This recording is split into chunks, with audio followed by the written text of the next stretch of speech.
Hey everyone. Hello. All right. So we'll give it a few more seconds that people get in because I announced it on my normal channel, but I didn't announce it here because for some reason when I go here on to the the website from my phone, it does not give me the community tab. But if I go to our website from the computer, it gives me the community tab. It's weird.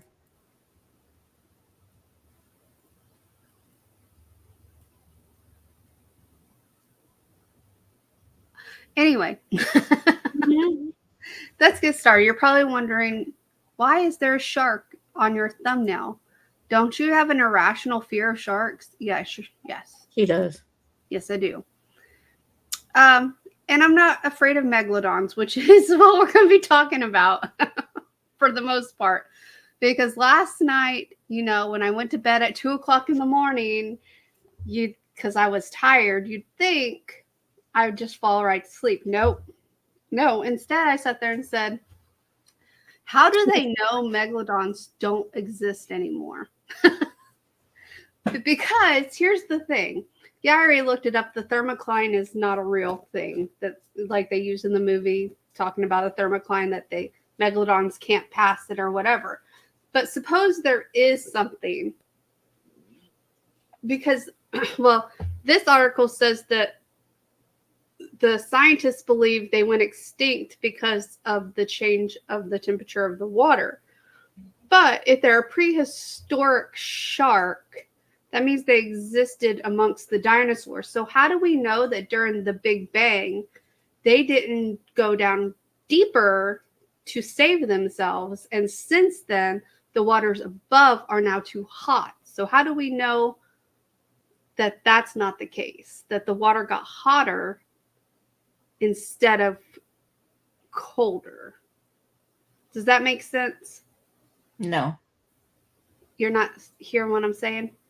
So they're saying that they went extinct because the water of like the water where normal sharks swim and everything got too cold for them. So they were basically the scientists are basically trying to say that the water before extinction, which would have been when dinosaurs went extinct, basically the Mm-hmm. water before, they're basically trying to say it's colder than the water now, but or is was warmer than the water we have now in the ocean, and that the reason they wouldn't survive down in like the Mariana Trench and stuff is because it's too cold. So that's how we know that they no longer exist.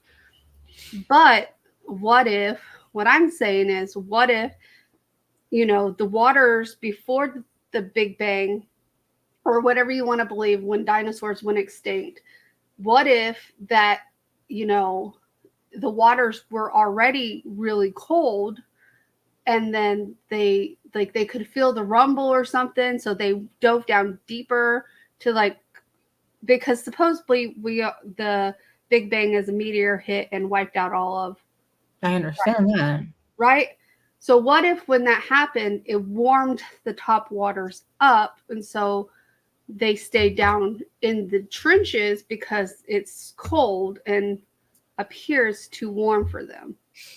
Yeah, but like biologically, they can only go down so far. Supposedly. We don't know that. You know what I'm saying? Because they're saying believe. They don't know for a fact. And we can't explore the whole depths of the Mariana Trench. So how do we know they don't exist? How do we know they went extinct? Because they're finding like the deeper and deeper they're scientifically able to get in their little machine thing, how and then they found all these new species that they've never seen, never heard of before. So how do we know that the further you go in there's not going to be a megalodon? I don't know. So that's all I'm saying is that I don't know. This is the kind of crap I think of at nighttime. Because then I sat there and said, well, wait.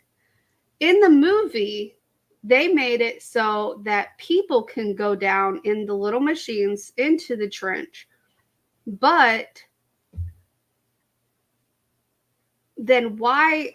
Maybe it was just the ship, because I keep going back to like the crew that went down to explore the Titanic and their thing imploded from the pressure.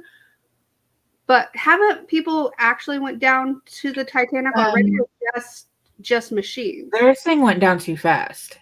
Okay. I never followed up with it. I just know it imploded, and I was like, well, if that's too much pressure for them, then they went down too fast, and so that's why there was too much pressure, because they went down too fast. Okay. You're supposed to go down like 25 meters per minute or something like that. Mm-hmm. Or 25 meters an hour. I don't know if it's 25 meters per minute or 25 meters per hour. I think it might be 25 meters an hour. Mm-hmm. But you're supposed to go down like a lot slower than they were going, because they were going down way too fast. Right. Well, supposedly that's what the machine they built was meant for, or something. I don't know. But for one, I thought, because I watched a YouTuber who was supposed to be on that, but like they couldn't get the submarine or whatever it is working properly while he was there, and he couldn't stay any longer, so he had to leave, because they asked him if he wanted to stay for the next try to launch, and he couldn't because he had other priorities. And then like he made a video about his stay on there, because it was like the 2 days later, something like that, because he couldn't stay. He had stuff, but they went down, and he's like, he said something about how he feels like that, his prior obligations saved his life, and because he would have stayed if he did not have that other obligation. So I don't know. That was interesting to watch too. But in his video, I feel like I remember him mentioning something that people haven't been down there yet, just machines. But I thought they were doing tours of the Titanic already. Well, I think James Cameron has been down there, because he's done stuff and things like that where he's gone down. Yeah, but I think from what I remember, when they did the Titanic thing, they can only go down so far, and then they had to send the machines because of the pressure. That's why I'm saying, have they figured out how to get people all the way down there? Because that's why the 47 meters down like screws me up too, because they dropped fast in the cage. So would they have not imploded? I don't know. So you see what I mean, though, right? Because these movies are supposed to be like showing you realism to an extent, right? Mm-hmm. Obviously, they got to make it interesting by having a megalodon go and eat everyone it sees. But in 47 meters down, they go down really fast and nothing happens to them. So it's maybe because they're in a pressurized chamber in the boat or in the ship or submarine, whatever the freak it's called. Maybe that's why, because it's already a pressurized. Mm-hmm. Yeah, that's pressurized. Thing. And then, because that was the thing, they were in that pressurized thing, and then, it went down that way, but they went down too fast, and that's what messed up the hull of the ship. Mm-hmm. Or the thing that it messed it up, and it started cracking it because it went down too fast. Now, did they ever actually find any remains of the ship? The Titan? Whatever went down that imploded, the one that imploded. Yeah, they found remains of it. Okay. They found pieces of it, yeah. All right. I was just curious because of the people, I don't know if they found pieces. You don't know if they found people? I don't know. But they found pieces of the Titan. Well, because one of the conspiracy theories out there is that they hit a portal and went into another dimension. No, they found pieces of the Titan. You can see that on YouTube. I didn't follow up past the original. Well, if you don't video want I to be watched. like conspiracy theoried out, then look on YouTube and look up Titan thing or whatever, and you'll see them picking pieces out from Yeah. Canada. So, And I they're don't know. pulling pieces out from the ocean. So then I said, I was laying there and I said, so what if, I guess I kind of already talked about, what if the megalodon can't go past a certain barrier, kind of like in the movie it says thermocline. They call it a thermocline. But what if like it reaches a point and then the water is like they touch it and it's like it burns them. You know what I mean? Like to them it's boiling water almost, but it's not really boiling water. I don't know. I just think that for scientists to say that they are extinct without having any proof, because kind of like dinosaurs, they found, oh, what was it? If they said it was like a fish or something, I think it was a fish that was around during the dinosaurs, but they found like a family of them alive. So like, and it's one of those species that they've never encountered before. Yeah, the coal, whatever. It was thought to have gone extinct, but it was rediscovered in 1938. So even back in 1938, they were finding. Hello. Hi, Michelle. We're talking about megalodons and stuff like that. Because I was telling Crystal, I was up like way too late last night, just wondering how they can say that it's fiction and how they know for sure they're not real and blah blah blah. And then we started talking about the implosion of the, what is it, the Titan? Because I asked her, I said in 47 meters down, the girls drop real quick, but they didn't implode. So we're basically summing it up to the Titan was a pressurized pressurized thingy. So I don't know, but yeah, that's all I really had on the megalodons, and sharks in general. Kept me up way too late last night. Well, I think sharks are, they might be sensitive to their environment because I don't know how good of a reference it is, but if you watch, okay. I went through like the series of the Jaws movies because they were on like Netflix or whatever. Uh-huh. And there's one of them where they capture this baby shark, Mm-hmm. and they put it into like a zoo or whatever. Mm-hmm. And they're like, we have this shark now and we have to like be really, really careful with it. Like, don't shock it, don't scare it, don't do anything with it because, like we just caught it. And so be like, and so the vet is like, be real careful with it. And they moved it into a different tank. And the vet, she's freaking out. She's like, no. And so she runs over to it. And when she gets to it, she's all freaking out. And it just rolls over and dies because they moved it to a different tank. Right. So it's like, how sensitive are sharks?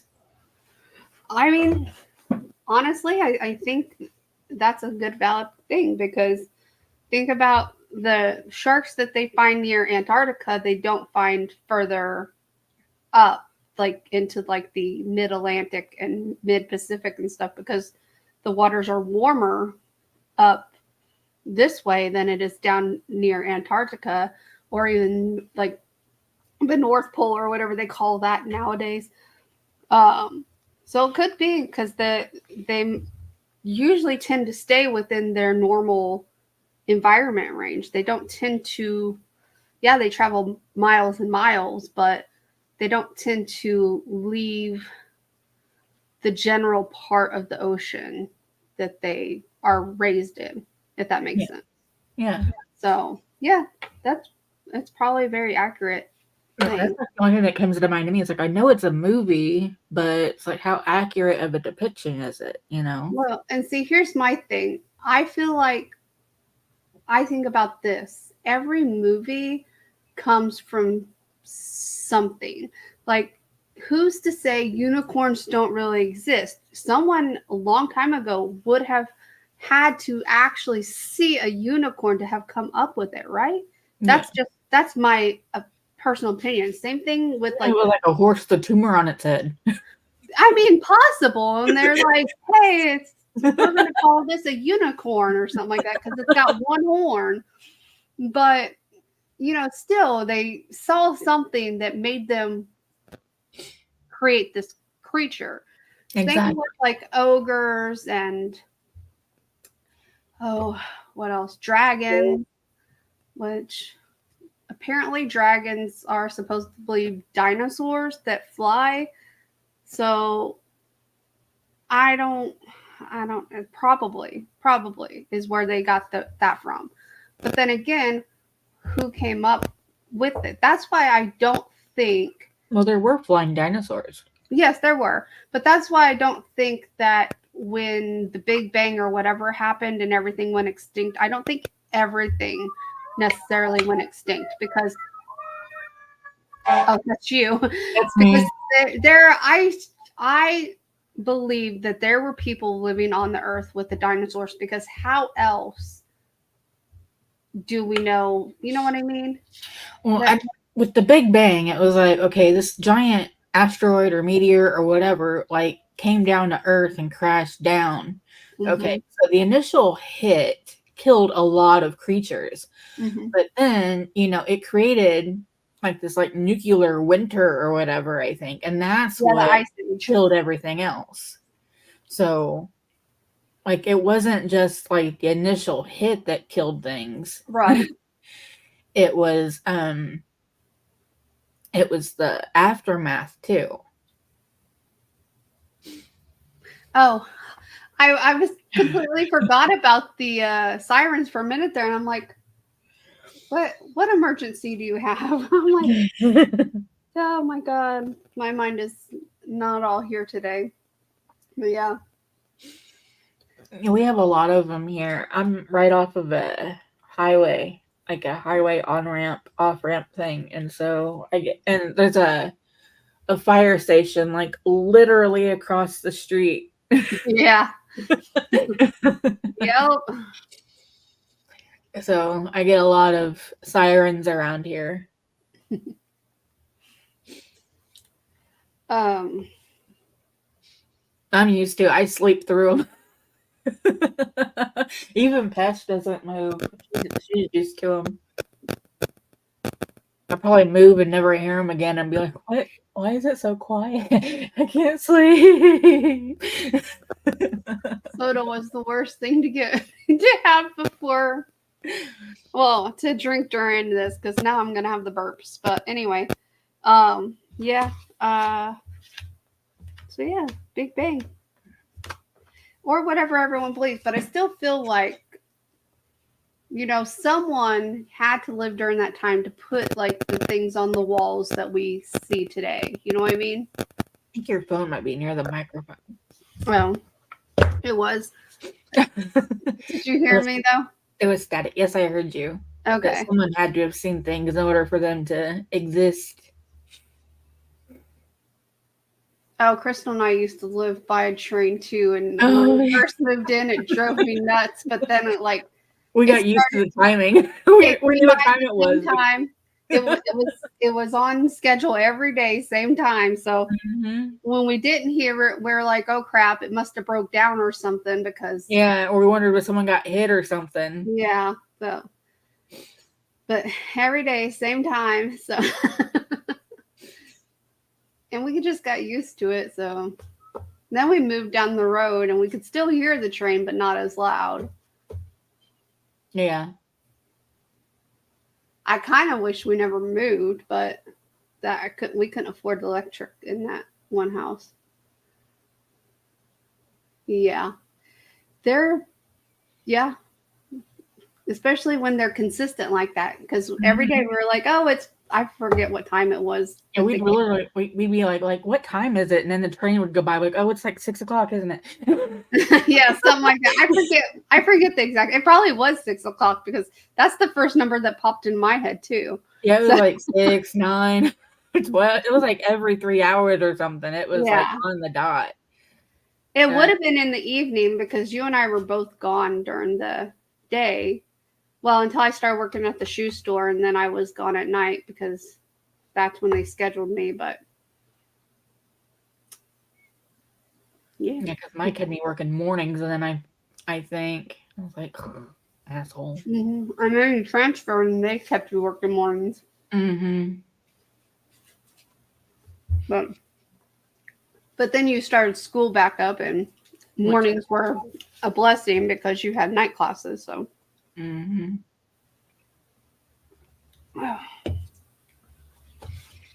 Why are you begging again? Go lay down. Go lay down.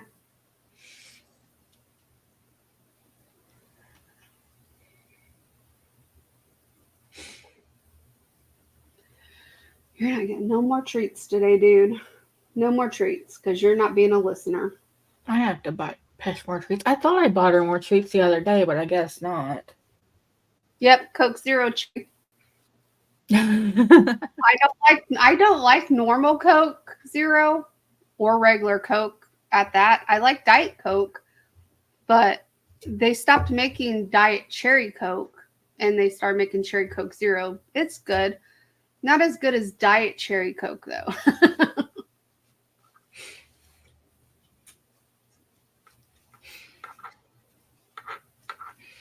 I had to get orange because I needed to take. Well, I got my shots on Monday, and I was feeling icky, and so I had to take my emergency. I got orange soda to put my emergency in, and I accidentally got the zero sugar soda. I'm like, ugh. That's not gonna kill you. Emergency makes it taste sugary. I don't really crave sugar like I used to though, but my sugar my insulin has normalized itself, so I think that's why. Michelle, my dietitian said to not deprive yourself. So if you're really craving something, if you just keep ignoring it, you're going to end up binging it. So if you want a Coke Zero one day, have a Coke Zero. It's not the worst thing in the world for you. It's not the greatest thing in the world for us, but it's not the worst thing in the world for us either. So yes, and happy Vlogmas.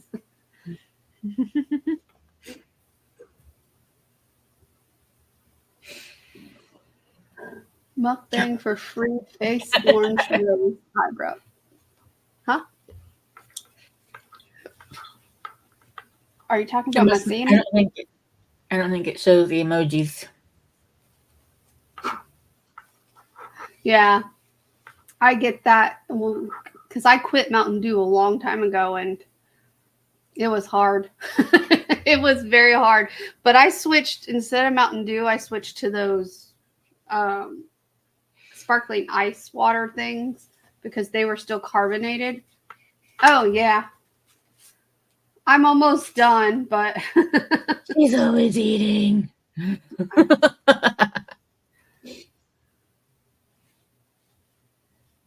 So I don't know if maybe you want to try, like if you want to quit it altogether, try something like, because I don't know if you need the carbonation or the caffeine or what. You just got to find something to replace it. Like for me, it was the carbonation that I needed.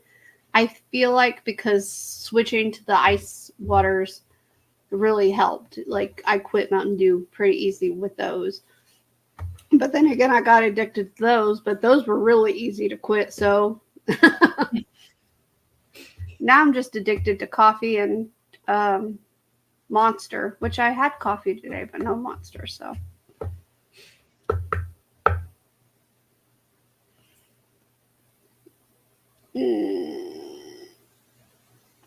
anyway,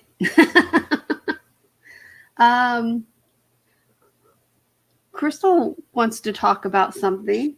Yes, I do. So why don't you? I mean,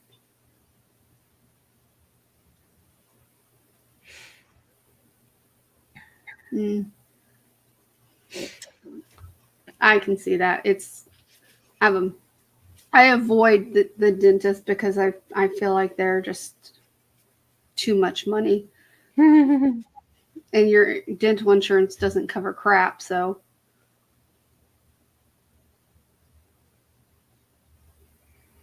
oh, grandbabies. Aw. Well, I hope you have fun with them grandbabies. Mm-hmm.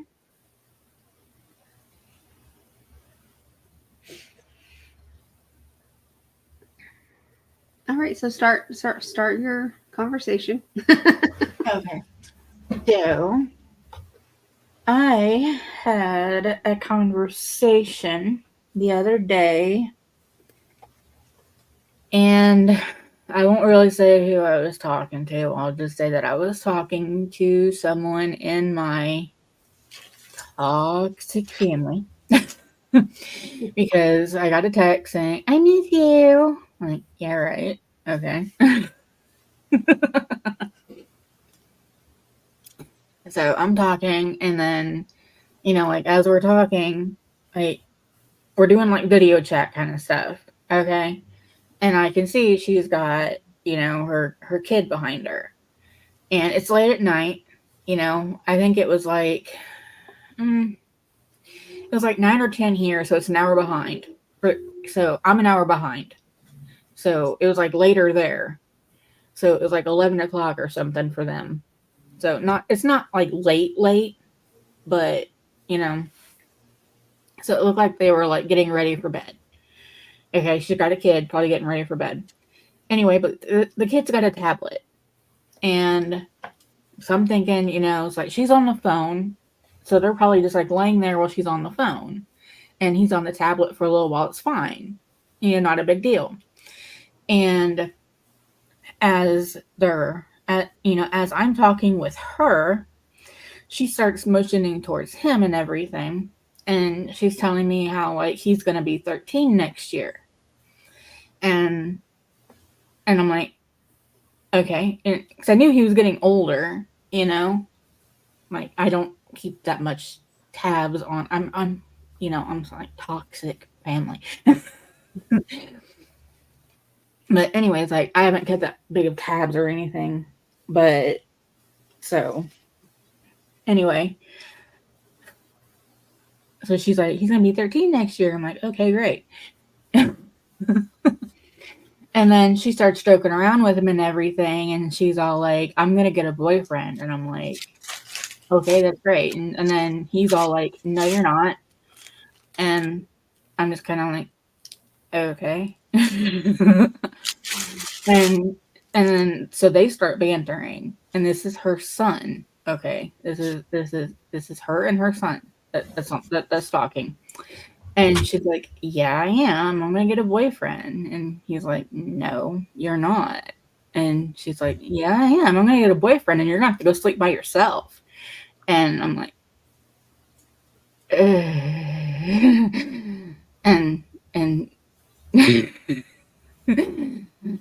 then he's like, no, you're not. And I'm just like, okay.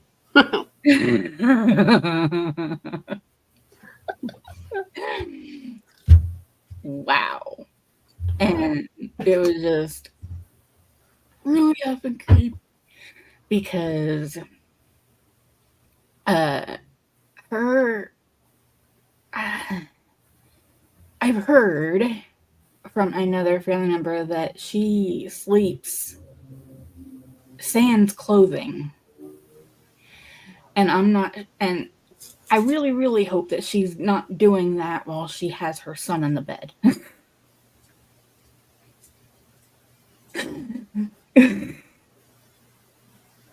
Because Yeah, that's pretty. yeah, it's more than a little. That's just disturbingly Yeah, creepy. it's. Here's the thing.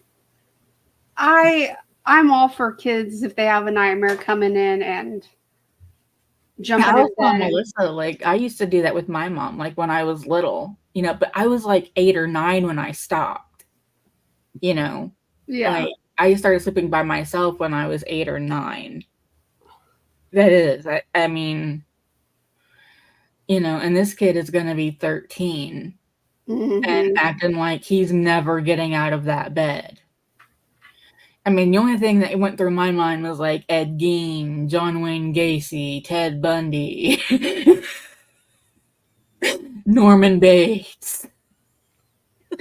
I mean, that was the only. I mean, I just started seeing serial killers running through my head Yeah. because they all have mommy issues, you know? Like, it's just mommy issue after mommy issue after mommy issue. That, it's like like attachments to their mothers unhealthy attachments to their mothers. Yeah. And so it's like that's all I could see was these unhealthy like this unhealthy attachment. And it's just Mm. She definitely needs to cut that cord. I know I always heard that from my siblings that I had too much of an attachment to my mother. No, you weren't that attached. I didn't even tell you No. that you were attached to your mom, but you were not that attached. Mm-mm. I mean, I would call my mom on the phone every night and stuff like that, but I didn't sleep with her. Yeah, I think if you were that attached to your mom, we definitely would not be friends.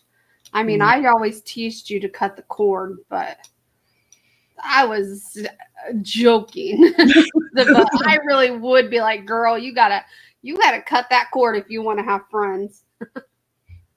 Yeah, I just wonder how he's gonna get around in school and stuff like that, because how does he do sleepovers, or how Yeah, would that's he what I do was just sleepovers? thinking. Does he not have friends over because he's got to sleep with his mommy?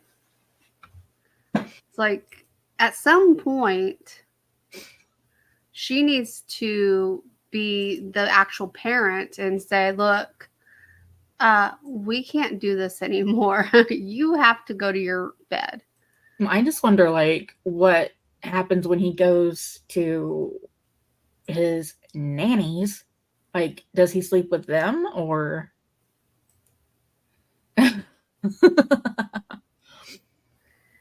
have no idea. because it's like because if he can sleep on his own there, why won't he sleep on his own when he's with his mother? Exactly.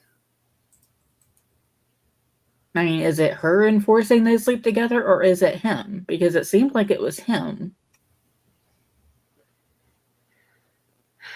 I don't know. She should, if he has his own room, she needs to be making him stay in his own room, not with her. No, Which not a rhetorical question. It's a legit thing. which one? I'm guessing the whole ass conversation that we're talking about.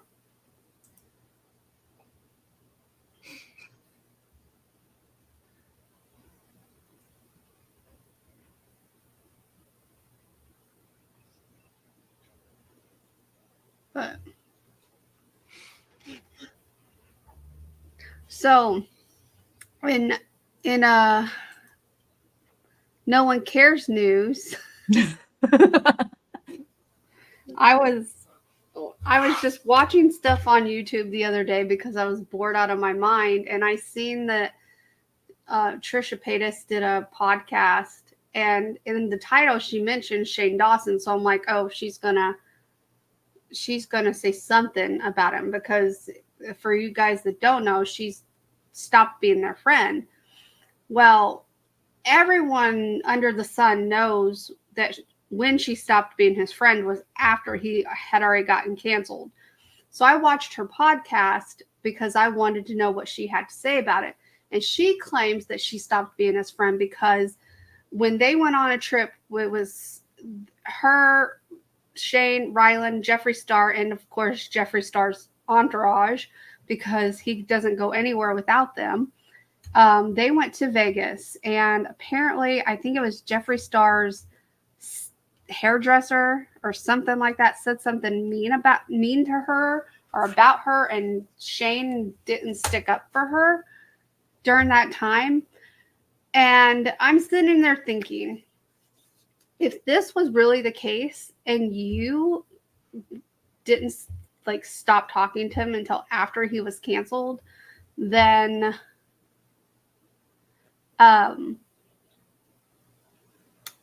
yeah, anyway. It just, she basically lied to everyone, because if you look at the timeline, they went to Vegas like 6 months, maybe a year before he got canceled. So I don't know. Anyway, I just found that interesting that she lied. Anyway. And like Michelle said, no one cares.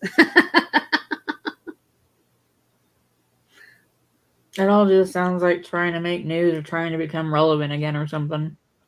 Right. Well, and then she was on someone else's podcast, and they brought up her becoming like reacquainting with him, because you know that him and Ryland, their twins are about to be born, and she said something about, you know, she thought about, you know, reaching out to them, but you know, some things are better just left in the past. And it makes me think, well, I kind of almost wonder if she did reach out to them, because she acted like she didn't even know they were having kids. And she's like, they didn't do an announcement. I'm like, yeah, they sure the heck did. It's all over their social media that they're having twins.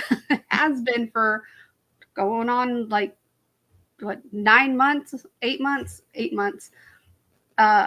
So I don't know. She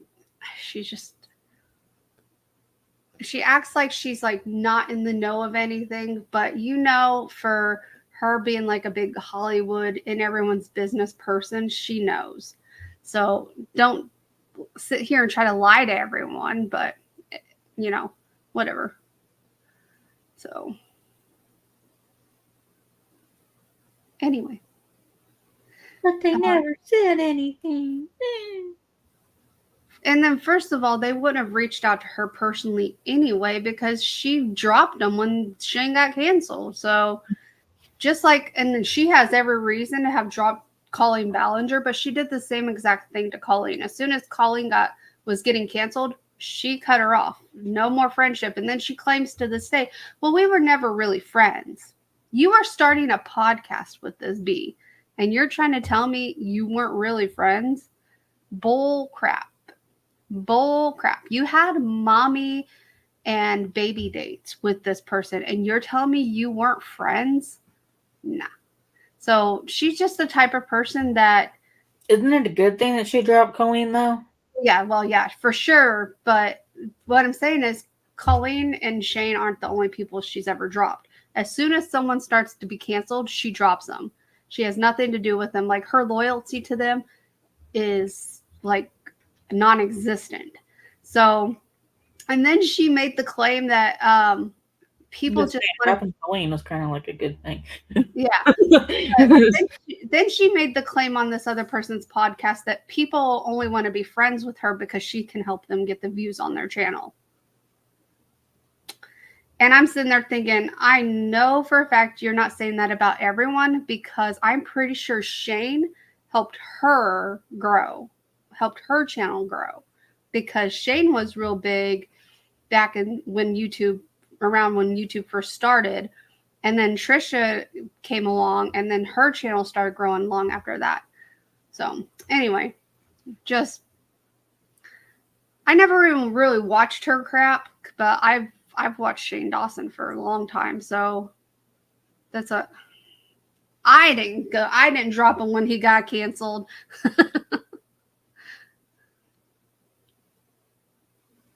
I never started with him, so I didn't have to drop him. I have dropped a lot of people, but just because their content just doesn't really, I don't know. I need to go through again and clean out some people, because I need to go through and look and be like, when was the last time I actually remember watching this person? And then if I can't come up with a good time that I remember watching them, I need to just delete them. Because there's people on here that I probably have not even clicked on their channel in at least 6 months. And just because, your taste change, or maybe like there's some people that I started watching because they were doing like rebuilding a house or something like that, and then they switched and started doing something else that I have no interest in. So why would I continue to watch you? Because now you're doing something I have no interest in. So yeah, time for you to go. So that's how a lot of the channels work for me, is because I lose interest in them because they stopped. Wait, hold on.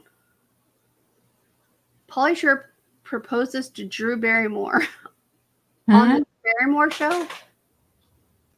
Who? Pauly Shore. That's probably fake. Probably, because it was done on the Drew Barrymore show. Drew Barrymore show.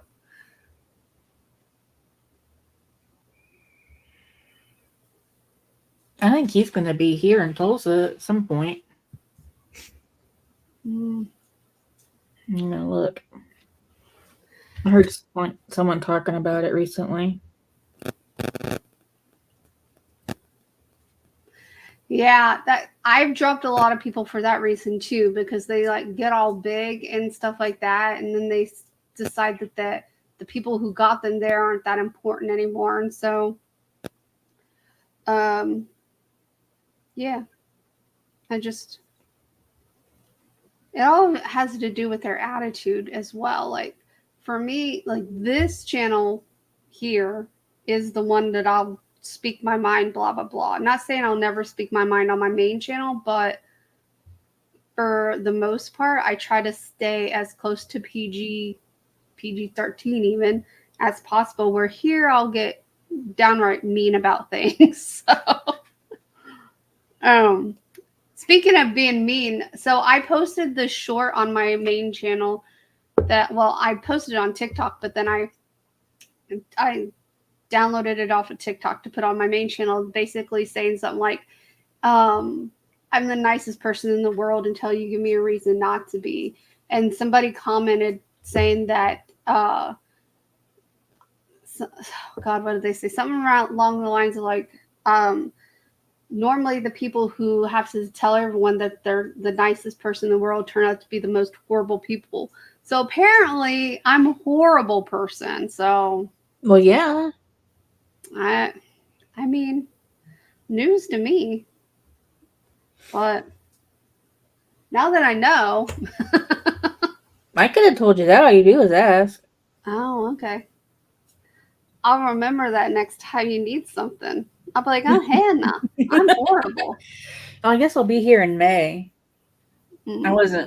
I wasn't listening to your story. I just heard, apparently I'm a horrible person. I'm like, well, yeah. So, I was looking at the Pauly Shore thing, so. Oh. I guess I'll be here in May.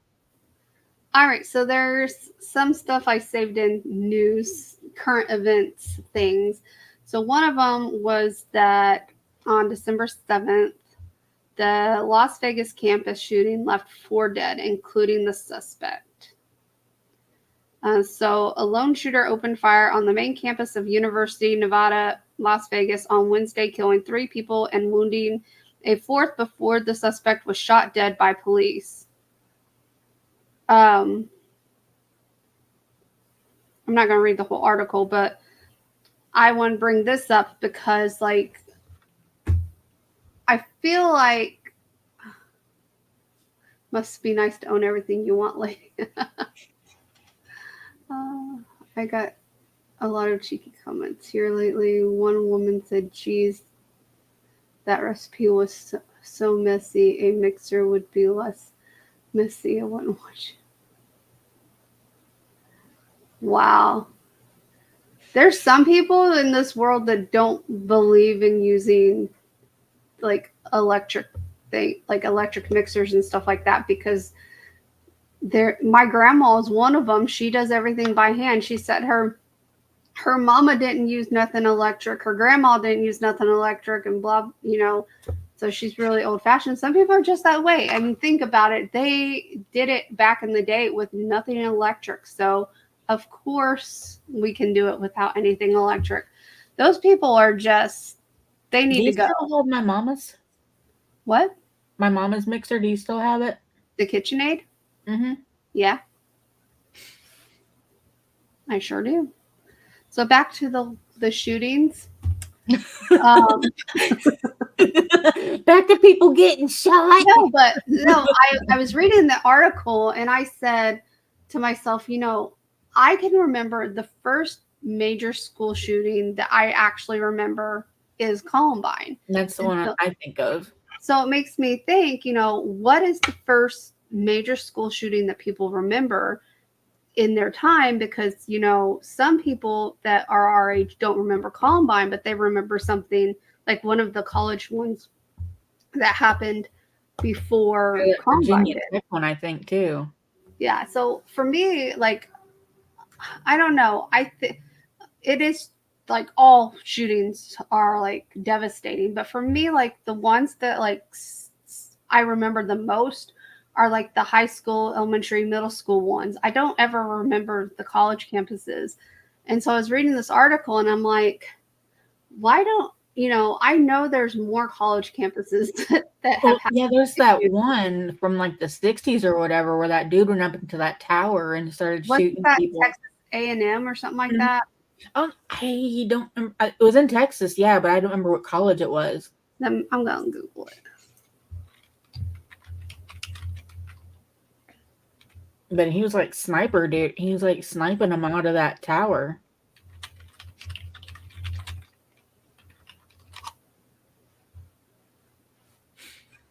We learned about that in school. University of Texas at Austin. So I'm pretty sure that's it wouldn't be UT, maybe. I'm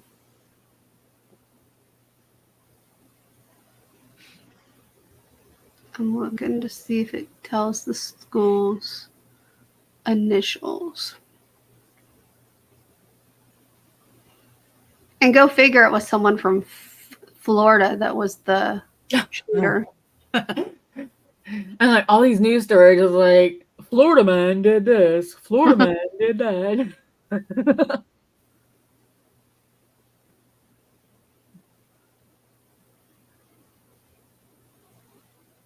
I think it is AU because I think Austin, it's Austin it's University of Texas in Austin, but they call it AU because it's the Austin campus, maybe. I don't know. I'm looking. Yeah, like we have TU here for Tulsa, University of Tulsa. It's called TU.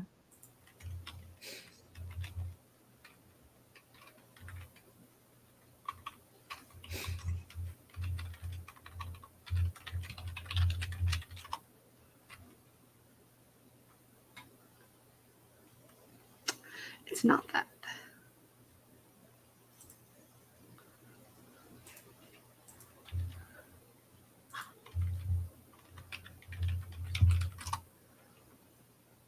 Yeah, the University of Texas at Austin is AU. So, yeah. Oh. But yeah, I was sitting there thinking about Columbine, and then I sat there and said, or not said, but I was sitting there saying to myself, after reading that, back in the day, this is before like cell phones were big and stuff like that. So, like people had to wait around on their phones, like at home, to see if their kids were okay. Right. They had to watch the news and stuff like that. They couldn't. Most of them just drove to the schools, but I don't know. It's just a different world back then, and it's just interesting to see what everyone remembers from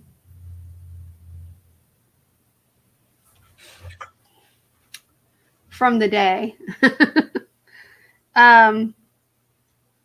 So another thing that popped up in the news was that military grounds all Osprey aircraft after 8 airmen killed in the crash.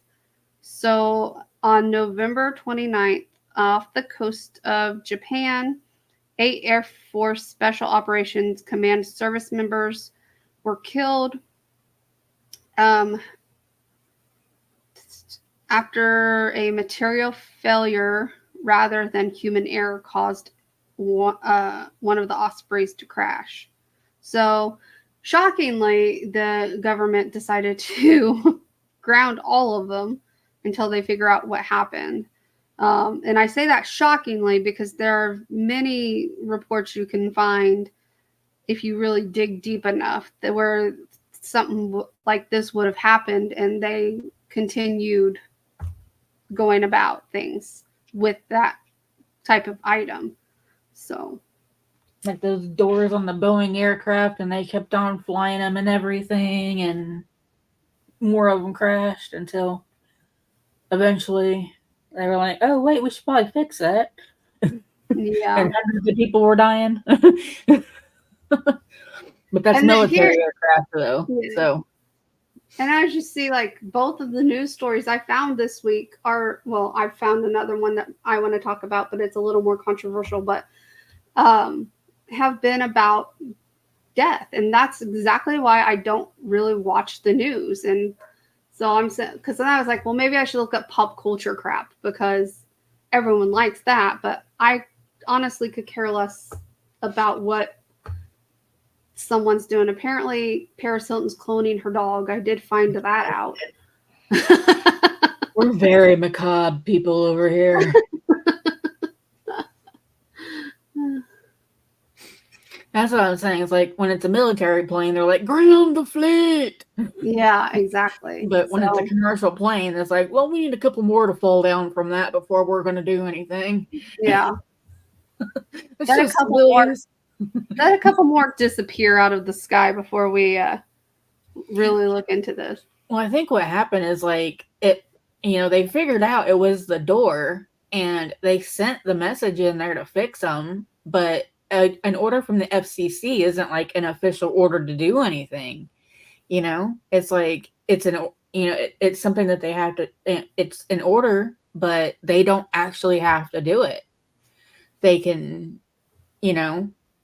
they can they don't have to do it. They can say they've done it or whatever, but they don't have to do it.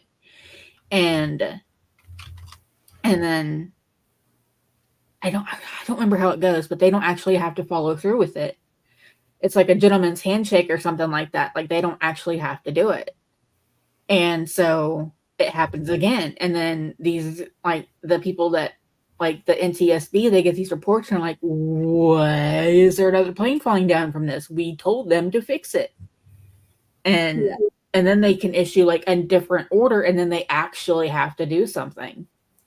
It's like they get in there and they're like, no, you ground your fleet or you don't send any more planes out from here. Because it's like, like the first one is like, fix it. And then like tell them like, okay, we will. But like I said, it's like a handshake. It's not anything more. It's just like, yeah, we'll do it. Nah, nah, nah. But like it's like a handshake thing, kind of thing. But it's nothing for where they actually have to. And then, like, if it keeps going, then yeah, they'll get in actual trouble for not doing it. But because I watch a lot of that Mayday, like air disasters and stuff like that, and like that's where that information comes from. But because I watched the ones where like the doors fell off, like were blown off or whatever because they were put in wrong. Like the company McDonnell Douglas, I think, they put them in there, and it was those ones that were like they were the ones that like put in and not like,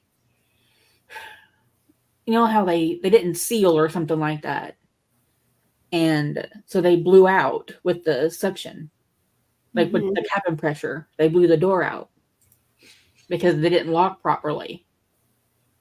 The locking feature didn't work.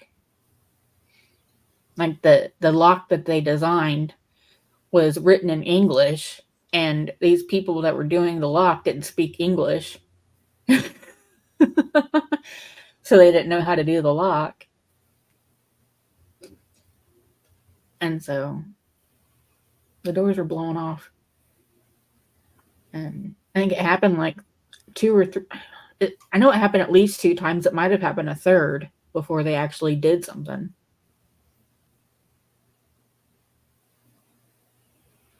I know the first time a coffin fell out and landed in someone's yard. Oh my God.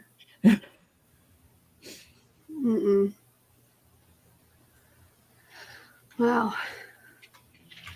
So should we go ahead and talk about the controversial thing or look at a few news things? Controversy. What? I'm down for a controversy. Controversy? All right. Give me a controversy.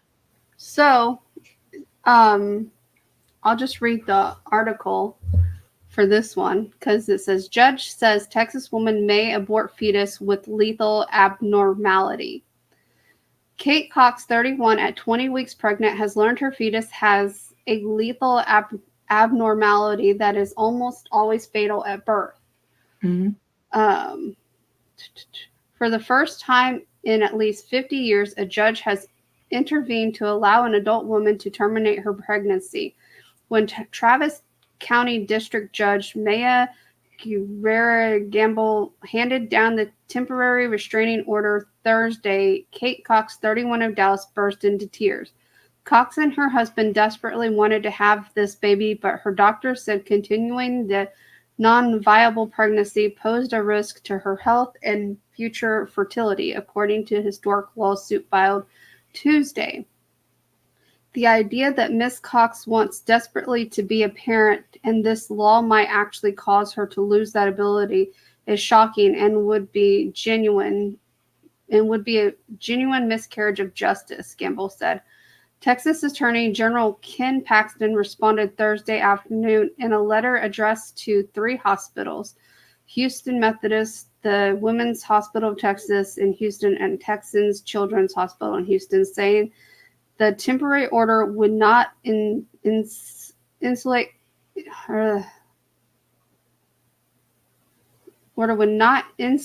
hospitals, doctors, or anyone else from civil or criminal liability for violating Texas abortion laws.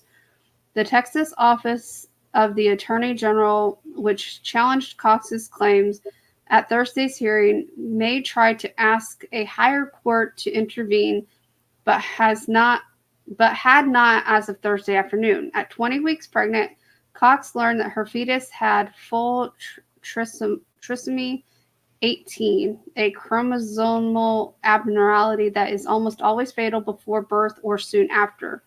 Before the overturn of Roe v. Wade, Texas law allowed doctors to terminate pregnancies due to lethal fetus anomalies at any point during the pregnancy. But now Cox's doctors said their hands were tied by Texas abortion laws, which prohibit abortion except to save the life of the pregnant patient.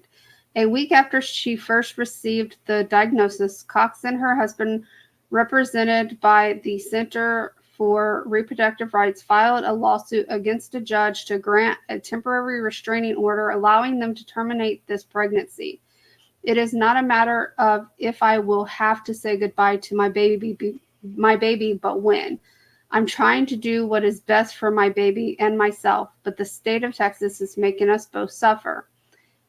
At the hearing, Jonathan Stone, a lawyer for the Texas Office of the Attorney General, argued that Cox does not meet all of the elements to qualify for medical exemption from the abortion bans, at least based on what was filed by her lawyers. Granting a temporary restraining order would require changing the medical exemption in Texas, and then saying that the plaintiffs meet their changed, newly rewritten standards, Stone said. Stone also argued that the temporary restraining order would have permanent consequences in the form of an abortion.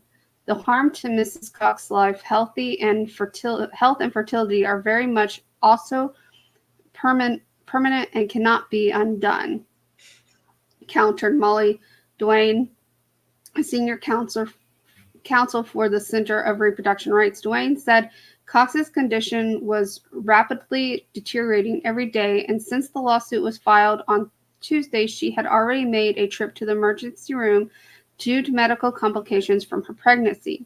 She's gone to the ER 4 times in the last month, Duane said.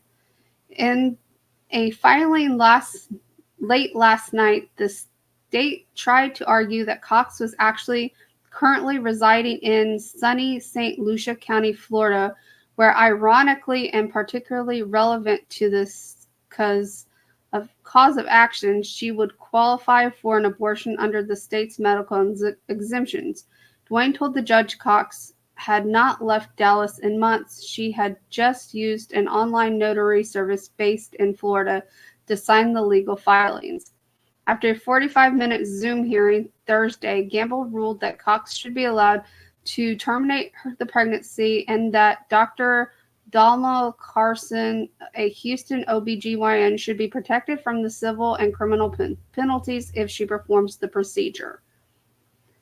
And there's a whole bunch more. So anyway, what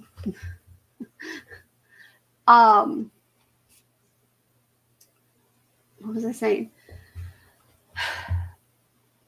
Here's my thing. We all know I am pro-choice, but I personally am, how do you explain it? Like, I'm pro-choice. I think everyone should make their own choice, but my choice is I don't agree with abortion unless it's insinuating circumstances such as this one.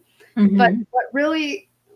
But why it's controversial is this, that she shouldn't have to get permission from a judge in the first place.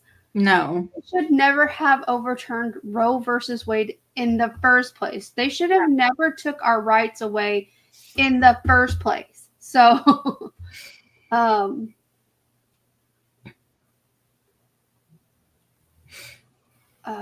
we have every day that baby life is not affected after doctors. So basically, she wants to terminate the pregnancy because the baby's not going to live. It's either not going to make it to term or it's going to die shortly after it's born. And so she wants to.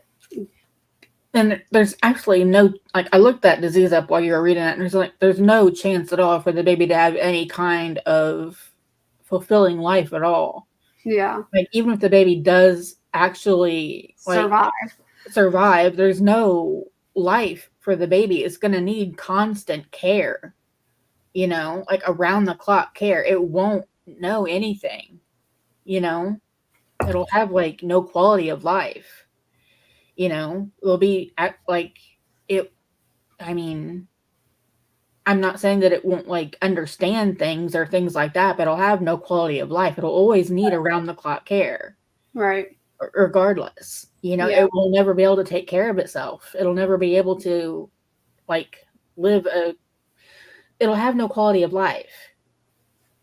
And they don't live, like, none of them like if it lives out, if it's able to be born, if it lives like beyond being born, like there's like a 10% chance it'll make it to 2 weeks, and then beyond that, like the oldest they get is like no, they do. Like the disease is doctors have been like, this is what that's what I was looking into. This is what doctors know about the disease. The children have no quality of life. I mean, I don't know how much I don't know what's in their mind or whatever, but they have no quality of life. They have to be cared for. Mm-hmm. Like 24/7, they have to be cared for. They can't take care of themselves. They don't live long enough to take care of themselves. They don't reach an age to where they can take care of themselves, is what I'm saying. They make it to like 2 weeks. Yeah. They don't live long enough, and so they need constant, continuous care. But that's saying, it's like, and that's only like a 10% chance that they even make it beyond the womb, because the disease is like that fatal. So, and they're even saying that if she carries the baby to term, she may not get pregnant again. Yeah, it could cause damage to her reproductive organs.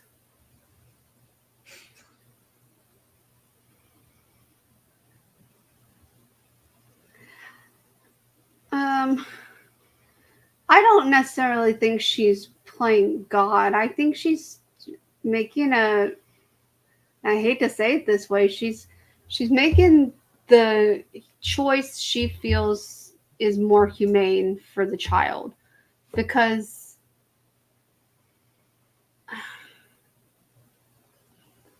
I don't know how to explain it.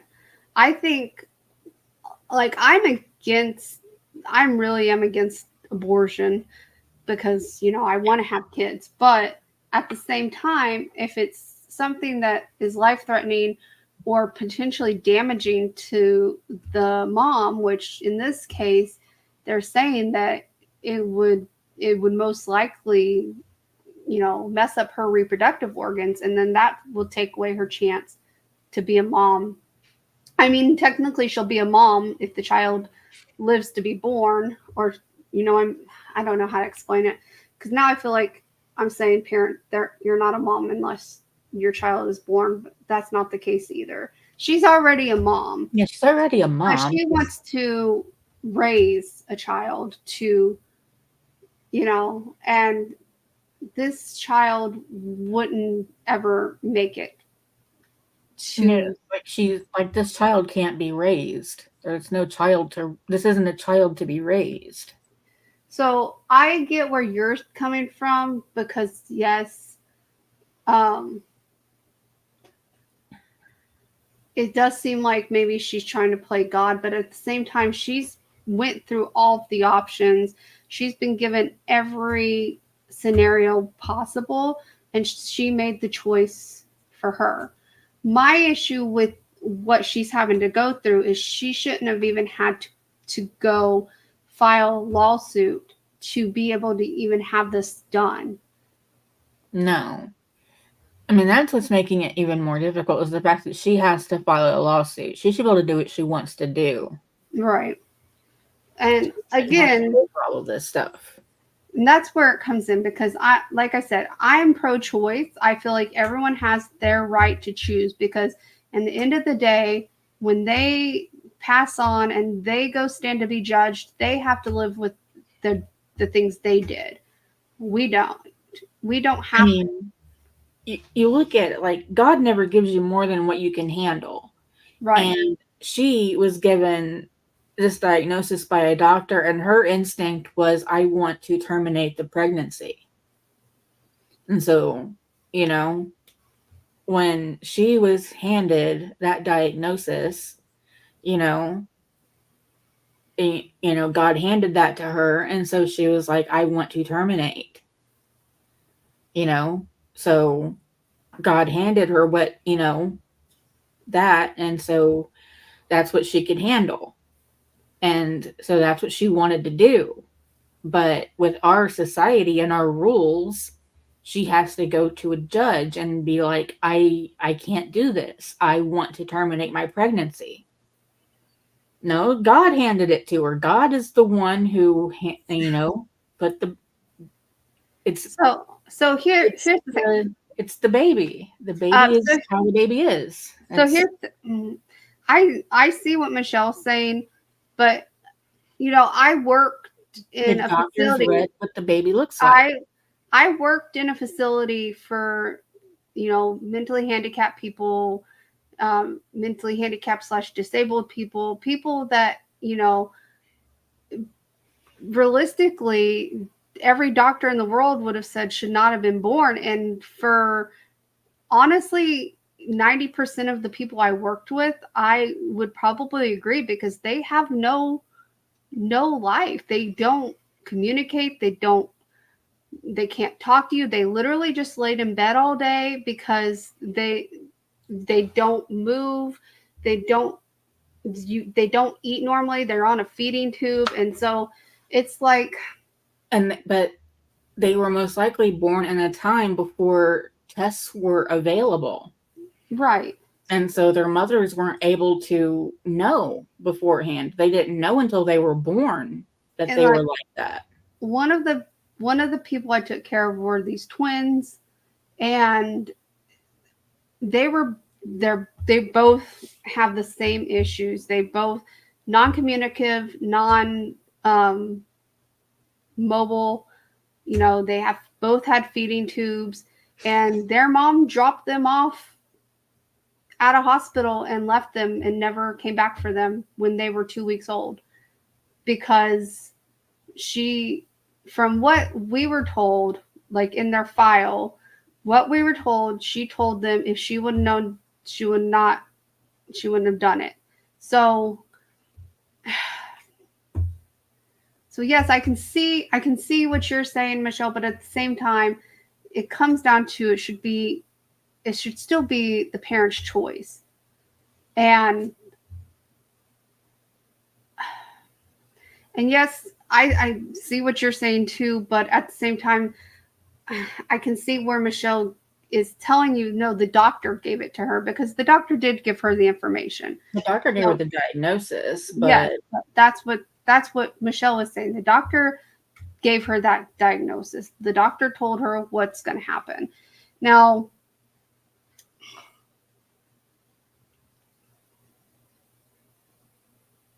and that's true. That is true. But with the medical things these days, it's a lot easier to pinpoint like the illnesses and stuff that these people will have when they're born. I'm not saying, like, for example, if I was to have a miracle child and they told me your child's going to be autistic, I'd look at them and be like, so? But if they told me, yeah, but this is autism. I know, I'm using this. Will you let me finish before you interrupt me?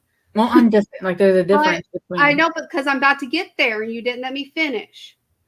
But now if a doctor came to me and said, hey, your child has this incurable disease, they probably won't even live past, the age of 1.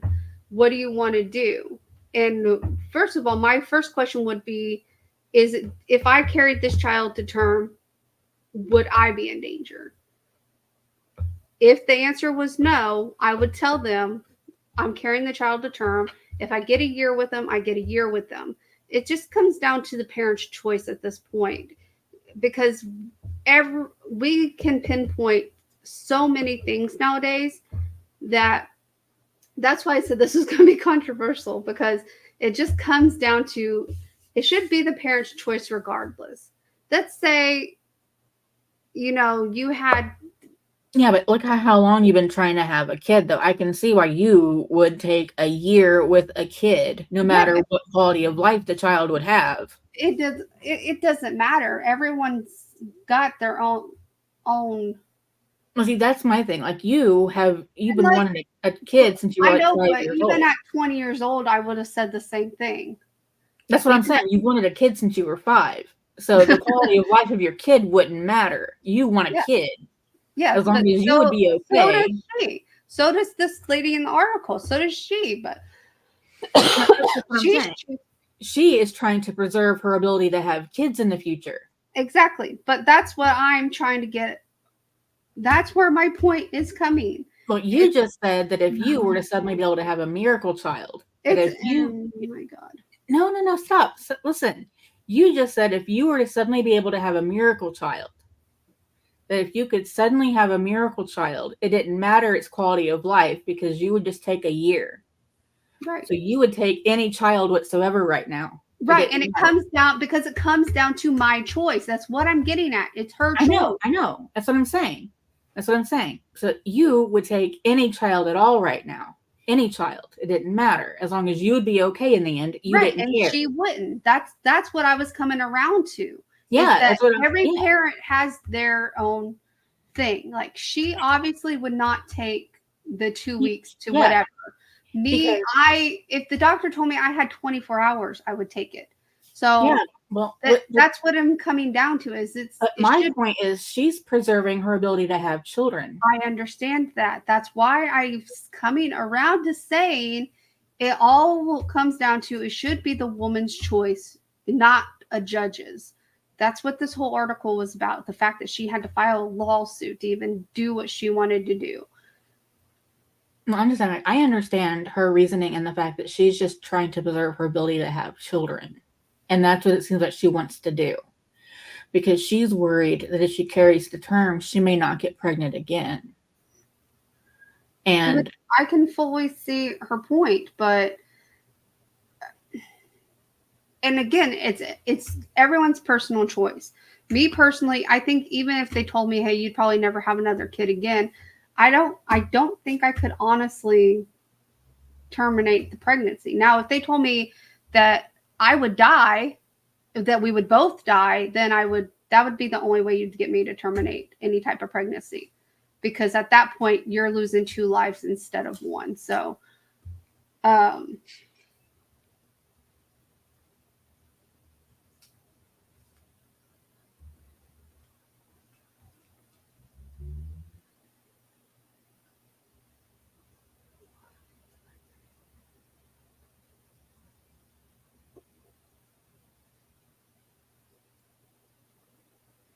I get it. I like I said, I am on the whole, like a lot of people would consider me pro-life because I'm really am against abortion, but I also think it should be the woman's right to choose. But that's why I said it would have to come down to we would both die for me to terminate the pregnancy.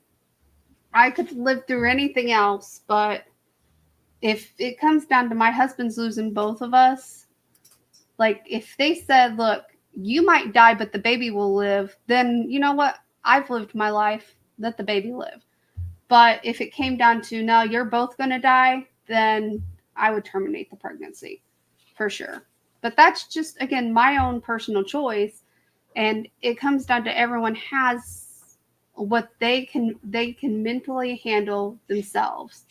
Some people could not handle having a pregnancy with a stillborn or having a birth and then the baby dying just hours later. Some people could not mentally handle that.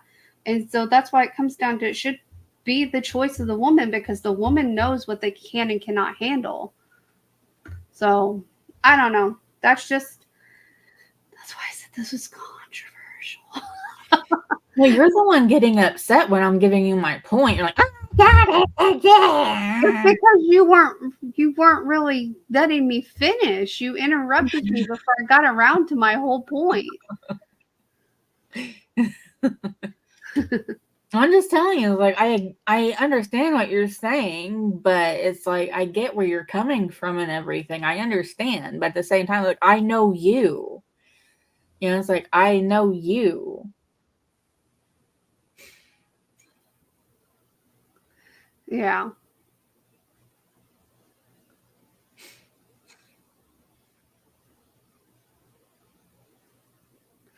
All right. Well, we're going on to this article because it just sounds stupid. Tomato lost in space by history-making astronaut has been found.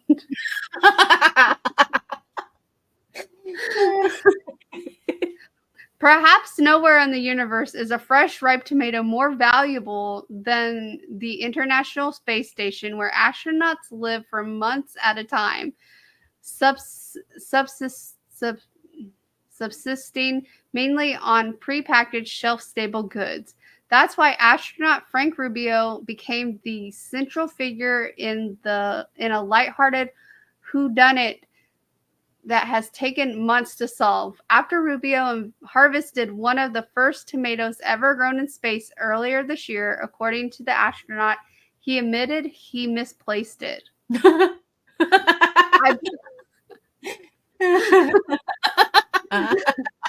I put it in a little bag, and one of my crewmates was doing a public event with some school kids, and I thought I'd be kind of cool to show the kids, hey guys, this is the first tomato harvested in space, Rubio said during an October media event. I was pretty confident that I velcroed it where it was supposed to velcro it.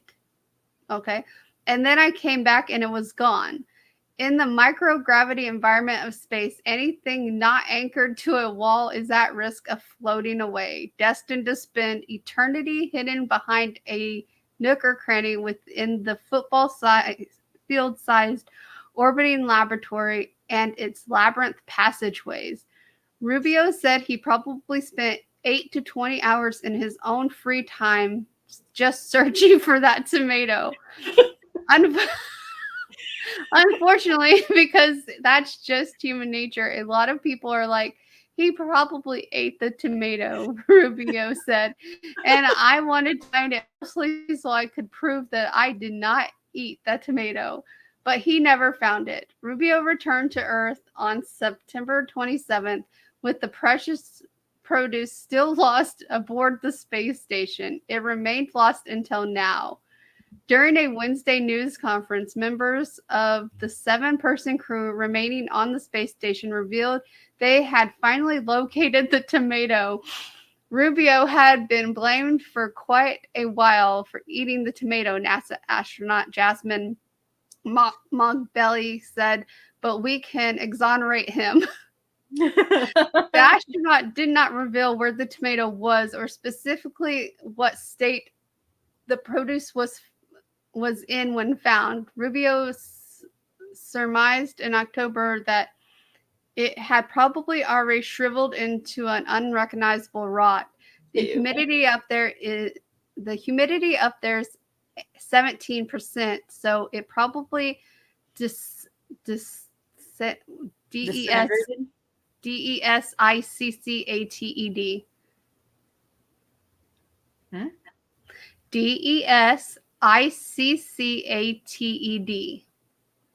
Desecrated? Maybe. Yeah, there's maybe. No R, though. No, you're right. Well, desiccated to the point where you couldn't tell what it was.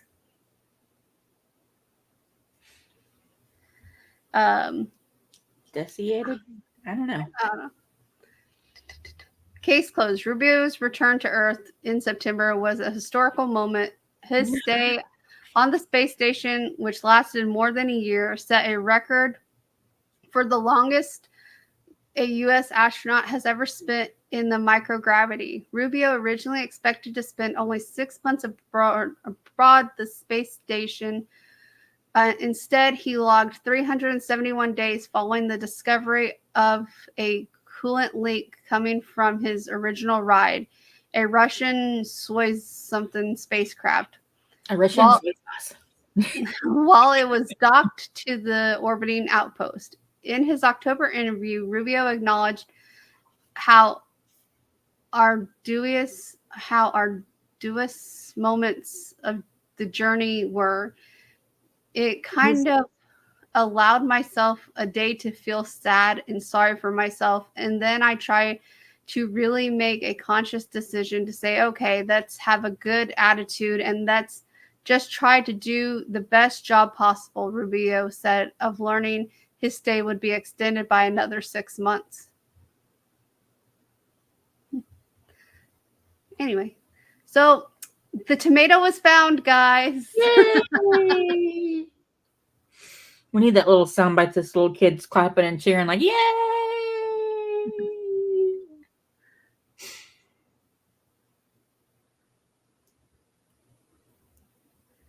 Right? That's what I'm saying. You're going to be up there for a whole year, buddy. Sorry.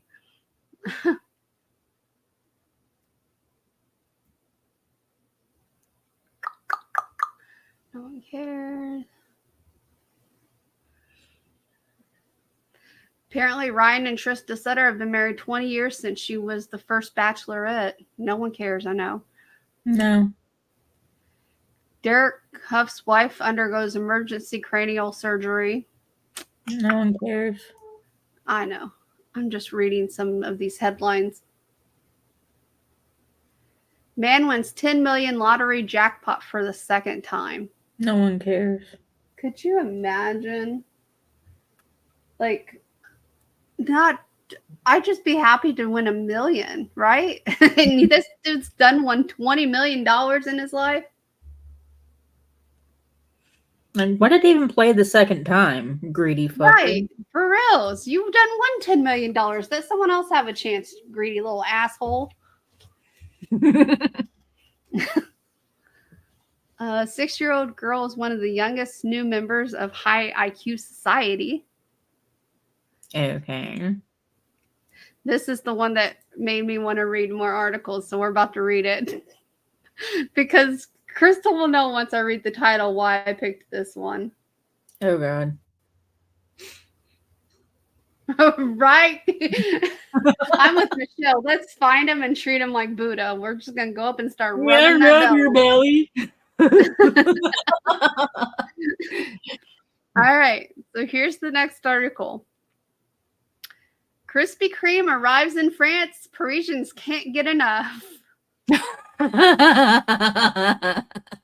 going to France.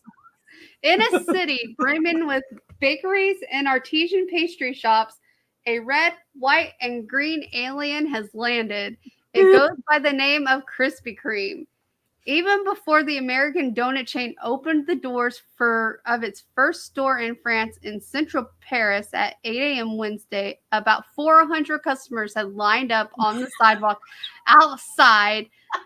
Alexandra something, the director general of Krispy Kreme Donut France, told CNN. A handful of patrons eager to get their hands on the iconic boxes of glazed fried dough that have appeared in scores of American movies and television series started lining up at 10 p.m. on Tuesday evening. The first 10 in line won a year's supply of free donuts. Oh my God. I'd be in heaven. Hell yeah. I love Dunkin' Donuts. Krispy Kreme. I wonder if they knew that they were going to be getting that shit, or if it was. I don't know. I would have been lining up for like 10 weeks before I knew I was getting a free supply. The opening was just crazy. People were banging on the windows, begging us to open the doors. We experienced something quite extraordinary in the trust sense of the world. Oh, Krispy Kreme plans to open 500 points of access across France over the next 12 months, including more stores, smaller kiosks, and vending machines in supermarkets. Wednesday's opening was the culmination of a vigorous marketing push. I gotta read what Michelle's saying real quick. Oh, yeah, those hot and readies. Oh, my God. I think I get a free 3-pack of glazed because it's my birthmas month. Look, I don't go to Starbucks every day anymore. And if I had a Krispy Kreme next to me, that would be dangerous. Crystal and I used to live close to a Krispy Kreme when we lived in the hotel, and we would stop anytime that hot and ready sign was on. It didn't matter how we would do a U turns we had to do. That car was getting turned around. So we were going back for those donuts. Oh my god, it's amazing that you Yep. don't have diabetes and I do. I have weird. insulin resistant. What the hell? I just didn't know it yet. Yeah. Well, those hot and readies, man. Mm.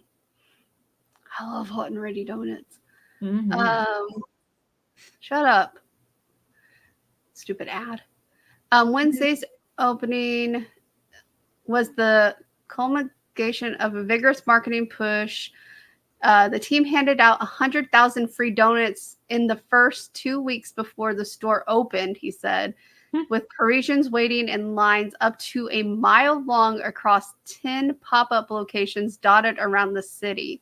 Yet the energetic campaign has drawn the ear of the city government. Deputy Mayor Emmanuel, I can't say his last name, said in a post on X last month that Krispy Kreme fly posters were littering the streets. He called the practice of sticking posters on property without its owner's permission an illegal, polluting, and costly for the community.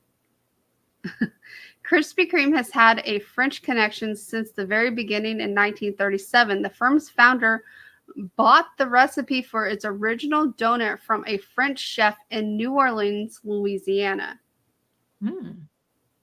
The company is also not the first American food giant to receive a warm reception in France, a land more famed for its hot cuisine, daily baguette, and delicately crafted pastries than its something for fast food. Predecessor. McDonald's has more restaurants in France than anywhere else in Europe. Oh, I got a picture of the hot and ready's. We have one. Oh my god, shut up. Let's see how close the Krispy Kreme is here. I've never been to it. I told Justin he needs to go and buy donuts for his work and let me get the free hot and ready's. Fort Myers. So let's see. Directions. It is, oh wow, an hour and 5 minutes away. I didn't realize we were that far from Fort Myers.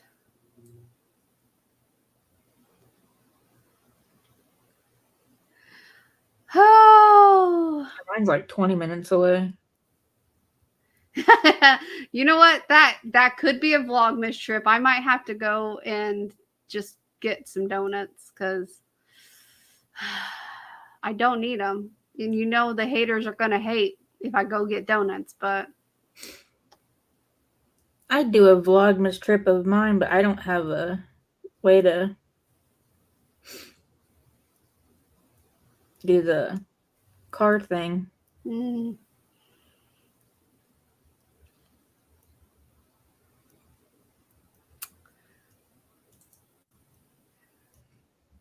You stupid ads.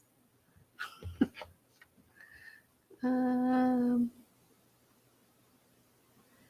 I think that was the last interesting story on here.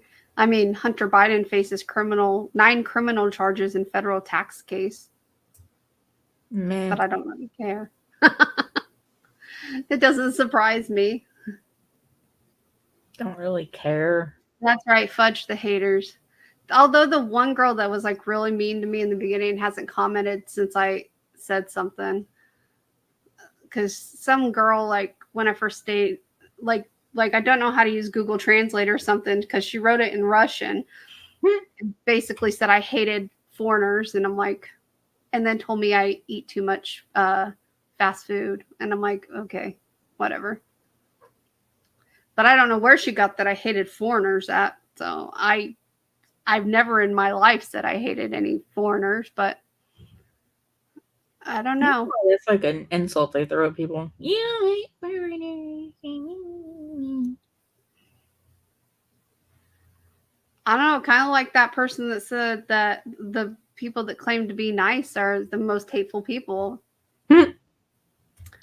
So apparently I not only am a hateful person, I also hate foreigners. So I'm just a horrible person all around.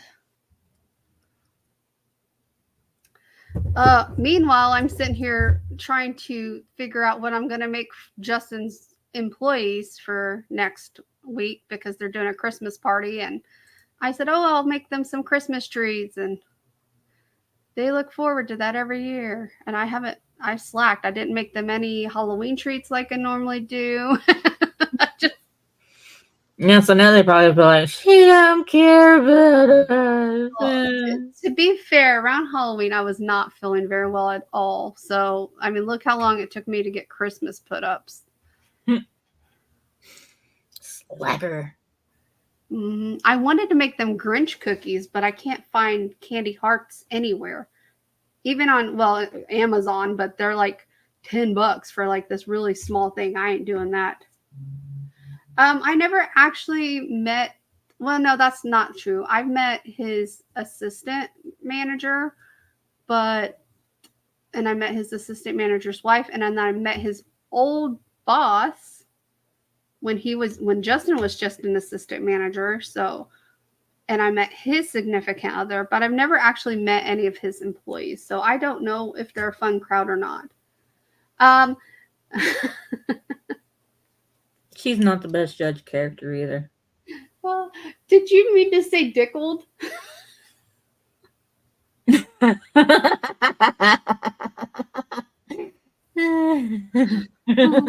I have to make it appropriate. Whatever I make them has to be appropriate because it's going to be in the workplace. Oh, devil. I never heard of that. With little Vienna sausages or like the little, what are they called? What are they called? Oh, little Smokies. Dickled eggs. I've never heard of those. Little Smokies. I might ask Justin if he wants me to make dickled eggs. Justin won't eat them because Justin doesn't like deviled eggs, but I don't know if his employees like deviled eggs or not. I can't eat deviled eggs. I'm so sad. I used to love those.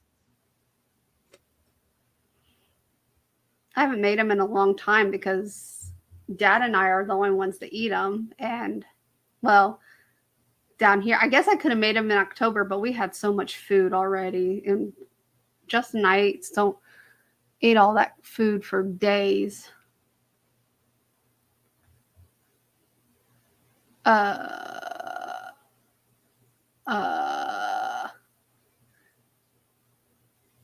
I'm making them barbecue chicken, like the pulled chicken. I think it's called chopped chicken, or they don't call it pulled chicken. What do they call it? Shredded? They call it shredded chicken. I always called it pulled chicken, but apparently I was corrected. It's not called pulled chicken. It's just pulled pork. It's called shredded. But whatever.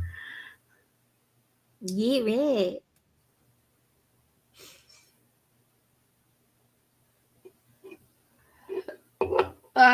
It depends on how much we had left over. Because like I have a bag of turkey frozen still that we cooked for October, and I couldn't eat it afterwards, so I put it in the freezer for like soups and stuff later. But ham, I love ham. Usually if it's a good ham, I can eat it for probably a week, and then I'd have to put the rest in the freezer.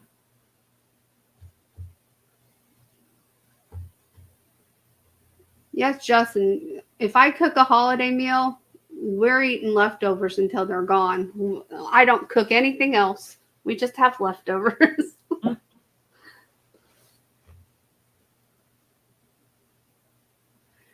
As long as it's not slimy, it's still good. That's the great thing about ham. You know when it's going bad because it gets slimy. So as long as it's not slimy, as long as it's not growing hair, it's fine. Oh my God. Look, I went to culinary school and I got CervSafe certified. I know when things are bad. And when your deli meat, and ham is considered a deli meat, so when it starts getting slimy is when you want to throw it away.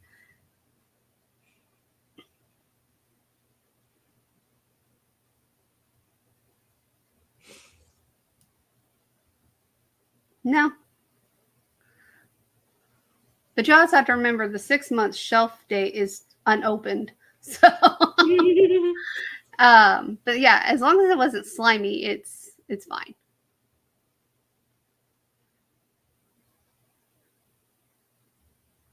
Yeah. Yeah. Some people are like Crystal here. She's super weird about food. I can't even tell you how weird she is about food. Let me mimic. Pretend this is a fork, okay? You know where I'm going with this, right? All right. So this is the food I just picked up. And you know how normal people pick up and go to their mouth, right? Not Crystal. Crystal picks it up, looks at it, eats it. Weird ass.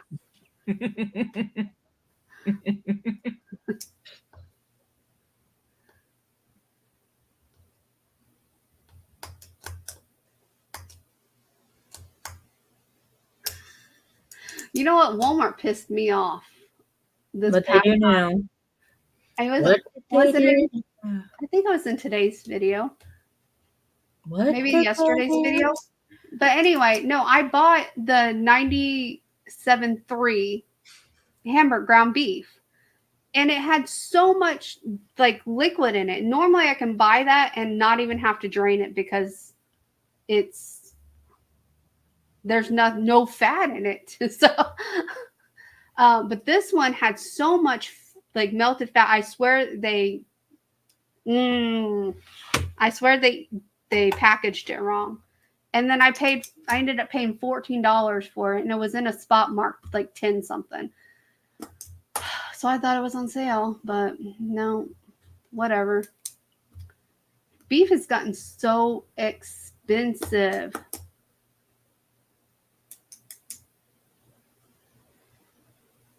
No, well, the package said 97.3. Because I went back and looked at it. So I buy frozen dinner, so I don't know.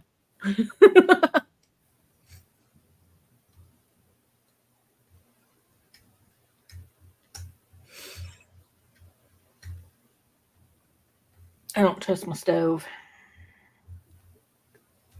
Are you talking about the grease?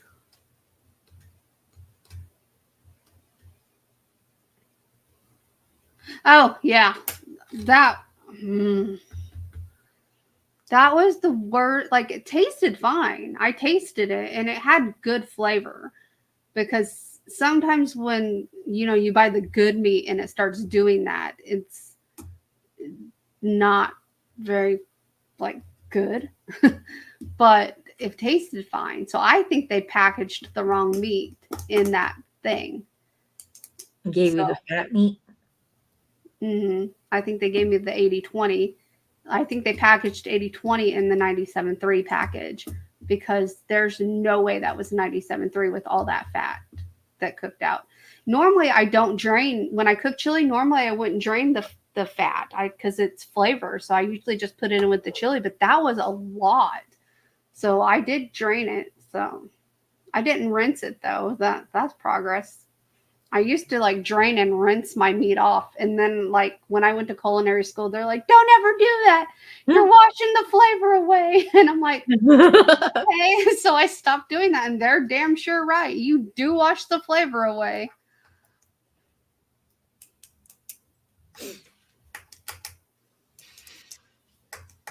But yeah, so I don't know. I don't know what I'm going to do for meat. I guess I'm just going to have to stick with like Sam's Club and BJ's because Walmart's a big disappointment. Yes, I know Sam's Club owns Walmart, vice versa, whatever. They're the same company. Yes, I know. But I promise you, I think they get their meat from different vendors. Because Sam's Club's never disappointed me. Walmart's disappointed me on so many levels. Like I said, if I had a super Target, I would never go to Walmart. Ever. And Publix is too damn expensive. But yeah, Publix is too damn expensive to shop at every day for your normal groceries.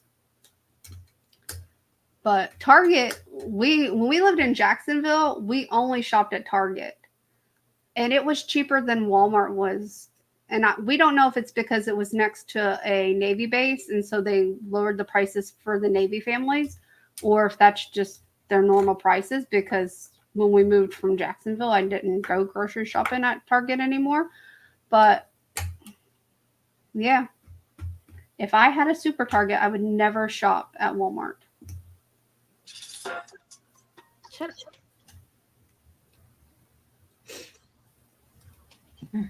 Oh God, yeah, that's my biggest complaint about Walmart pickup. It's like, why do you go down the aisle, and if you only have one item down that aisle, you only put one item in a bag? Fill the bag up, please. Gosh, wasting. Yeah, I do that because, like, I order from Target when I order groceries and stuff like that, and I'll get home and there'll be like one item each bag. Yeah, I thought about putting a tote in my car and just having them put it in the tote instead of even having bags. But I think if we ever get to move, that things will change like that. Maybe I'll purposely move to where they have a super Target.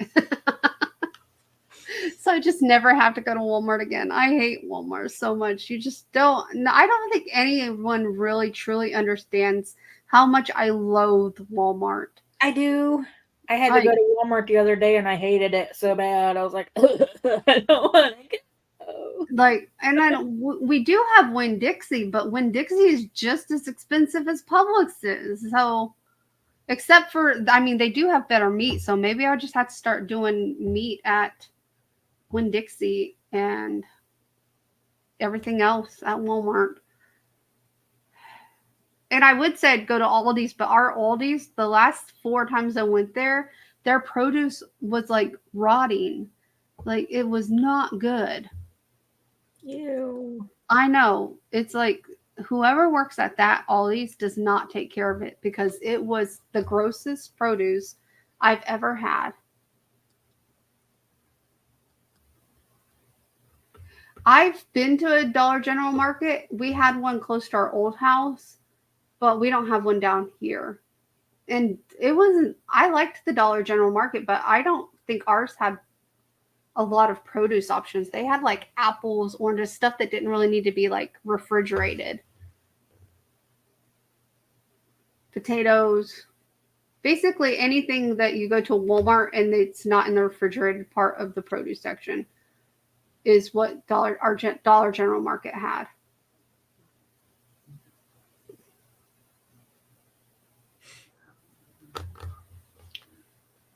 I don't know. It's stupid. I don't understand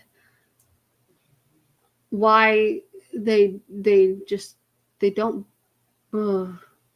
And then if you go into Walmart, you're lucky if there's a human working. So that's why I started doing grocery pickup, because anytime I actually go grocery shopping there, they never have anyone working. It's all self-checkout. And I refuse. If I have a cart full of crap, I refuse to self-checkout. If I go in for like a handful of items, I'll self-checkout. But if I have a cart full, I'll just leave it there and walk out the store, because I'm not checking myself out.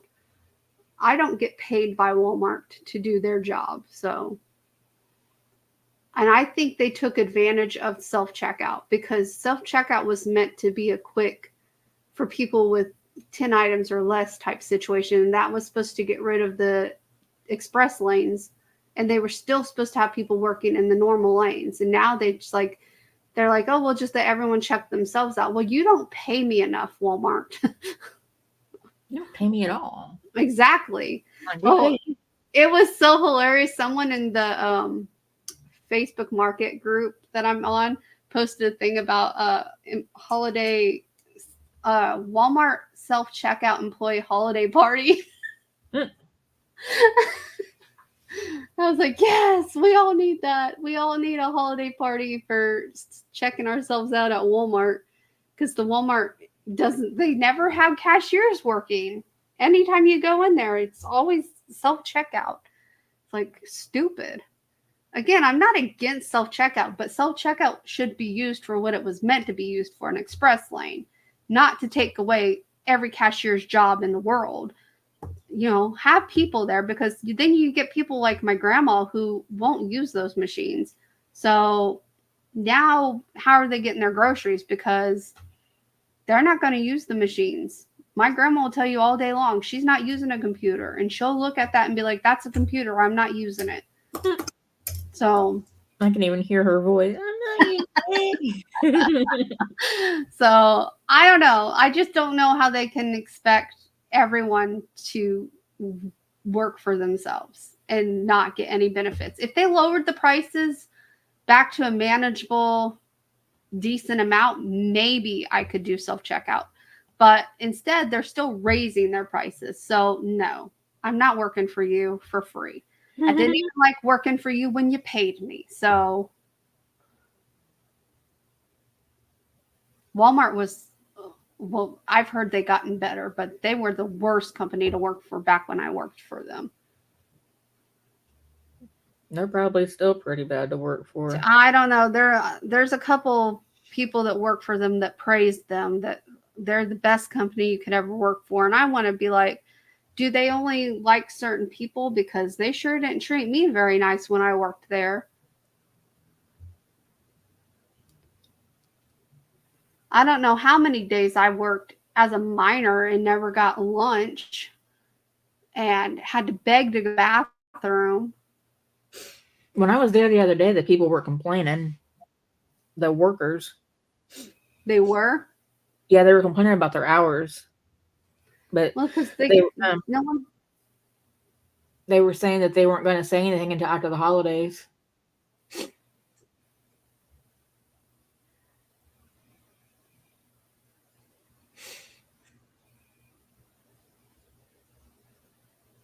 Oh no, that's crazy. And see, that's what's stupid. It's like, have employees. You have all those registers for a reason. Use them.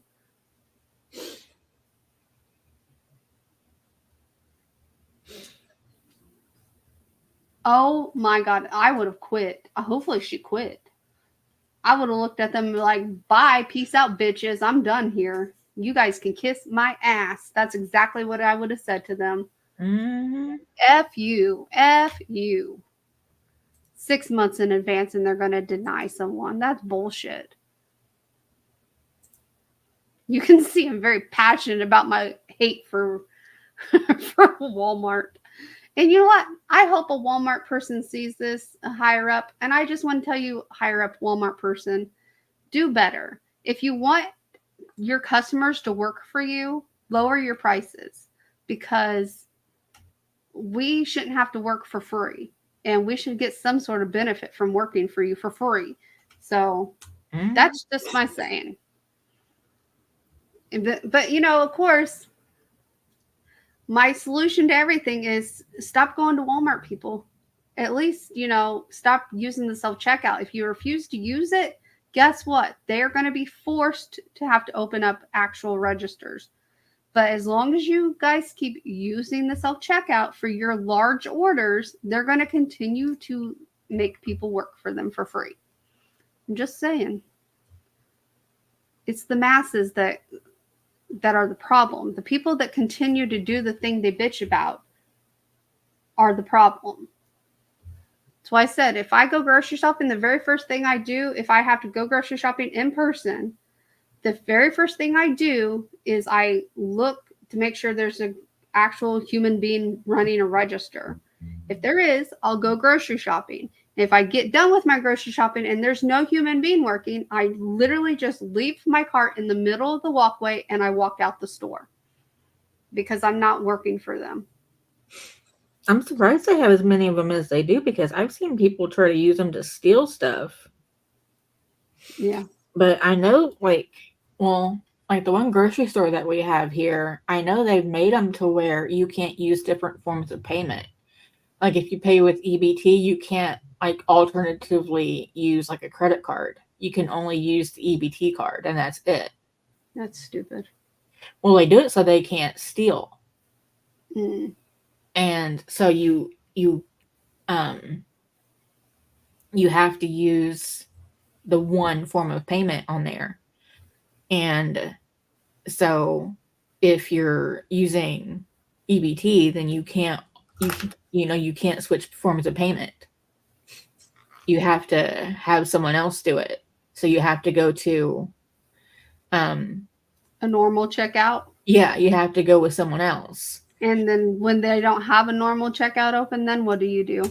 I don't know. It's exactly. Like because I saw people that were trying to steal stuff, and when they wanted to pay at the self-checkout, it got to where they needed to pay by credit card or whatever, and they were using EBT, I imagine, and then it got to where they needed to pay, and then the only thing they could do was pay by EBT. Yeah. Because they couldn't use both options. And then they started putting the stuff back on the shelf. And the security guy was looking at him and he was like, oh, what's going, and then,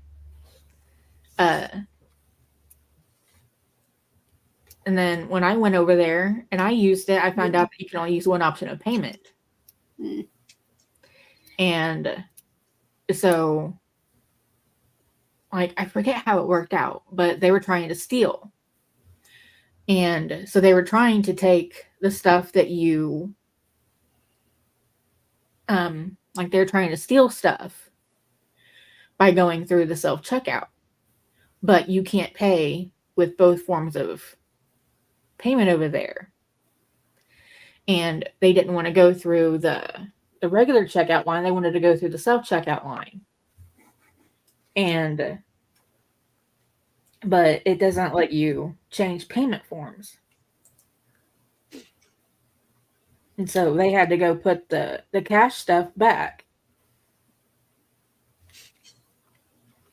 Why couldn't they just finish their... They didn't have cash. Why they didn't have cash?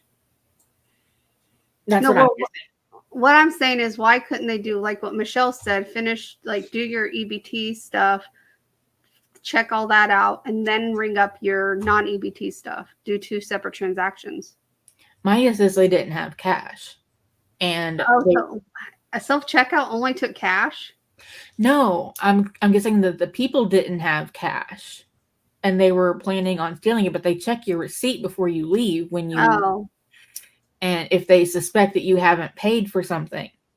Yeah. And if they watch you pay like for food with EBT and then they see you, with non-EBT. Yeah.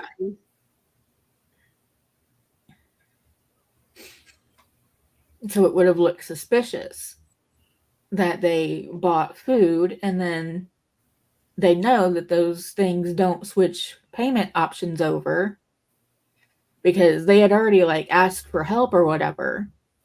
So like they couldn't be all like, okay, we figured it out, because like they had asked like, why can't we, so they had to go and put the stuff back because they already knew that they were trying to use EBT. I think that had to have been how it went because I was there. I cannot remember like how everything went, but that makes the most sense. Yeah. Because I just, I remember at the time, like, realizing that they were trying to steal shit. And that was what was going on. That they were trying to steal, and then they got caught. And then because the security guy, like, went up to them and asked, like, why they were putting stuff away. If they didn't want to buy it or whatever. And then the dude, like, got all flustered and said that, that they were, that they were just gonna get the food and that was it.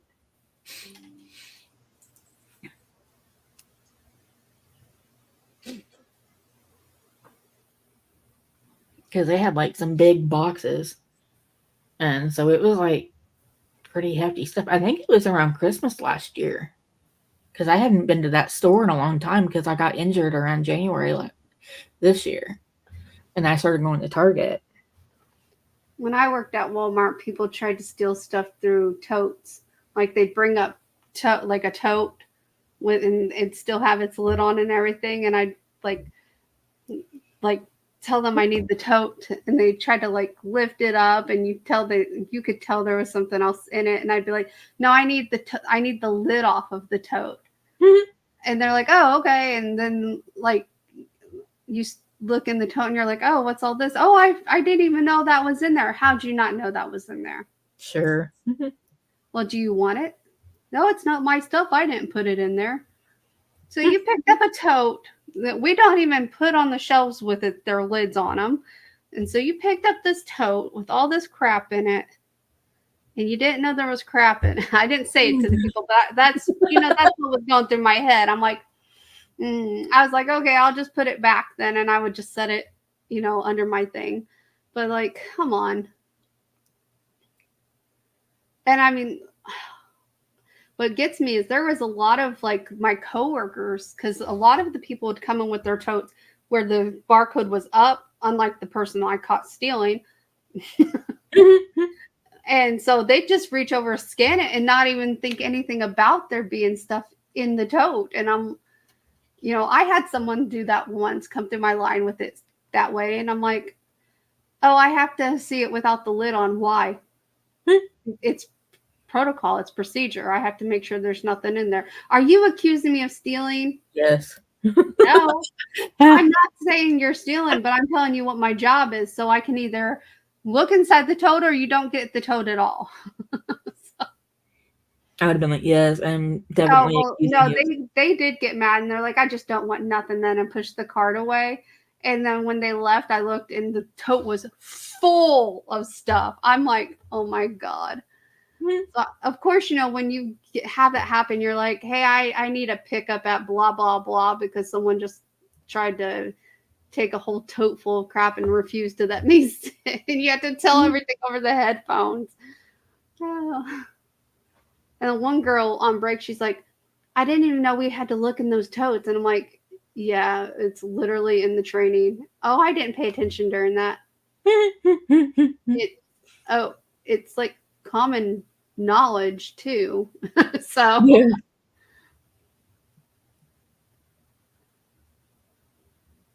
In the middle, I worked at Winn-Dixie prior to stamps being digital. You see people selling paper stamps right in front of you.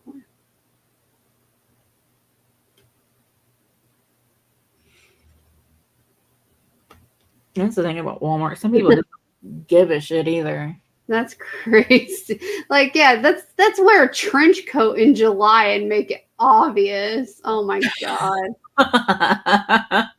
But I think that's one of the reasons they worked on getting food stamps digital, to try to keep people from selling them. But they still sell their food stamps. They just take the person grocery shopping with them and then let them get the amount of money they're getting from them. So it didn't help. It just made it more difficult. Mm-hmm. Because finds a way. Like Chris and I both worked at gas station and that took EBT, and you could use EBT on certain things. These people would come in and get a crap ton of junk and shit like that, use their EBT, and then turn around and spend $100 on cigarettes and lottery and stupid shit. And it's like, if you have the money for that, you have the money to buy your own food and stuff. the EBT card is literally supposed to be for people that need the assistance to get food because they don't have the money to buy it. So it just always pissed me off, like, because I have nothing against, people on food stamps or welfare or something like that. But if you don't actually need it, you shouldn't abuse the system. That's what makes it harder for people who actually do need the assistance to get on it. So, and I used to go home and be pissed off and tell Melissa all the time about these people that would, buy their 86-cent pop and then buy like $20, $30 worth of lottery tickets or buy $80 worth of cigarettes like every freaking day. Mm-hmm. It's like you couldn't throw that 86-cent soda on there. You had to use your EBT card for that. Exactly. Like, that's what pissed me off. Like, if you're gonna buy like $80 worth of cigarettes at the time, why can't you just throw your soda on there too? Like, why is it you got to toss down your EBT card at the same time? Like, are you freaking kidding me?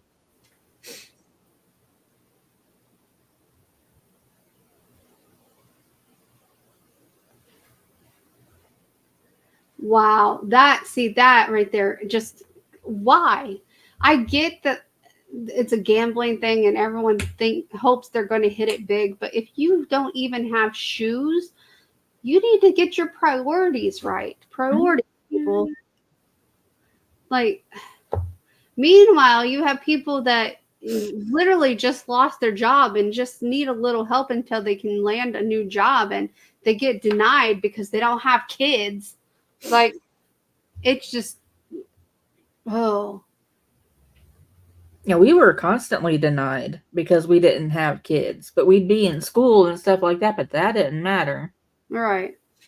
Yeah, see, those are the people you can tell they don't put their family first. They only care about themselves. Like the people that come in and buy $100 worth of cigarettes, like that should be a requirement for EBT that you are not allowed to be a smoker or a gambler, because you should not be allowed to be able to afford your cigarettes or your lottery or even drugs. You should have to take a mandatory drug test like every so often to be allowed to be on welfare EBT. Because here's my thing: if you have money for that stuff, you have money to buy food for your family, to buy other things. If you have money for stupid items like cigarettes, lottery tickets, or drugs, you have money to go towards your family.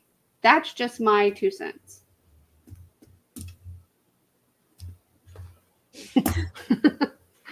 Hate me if you want, but I don't care. That's just my personal belief.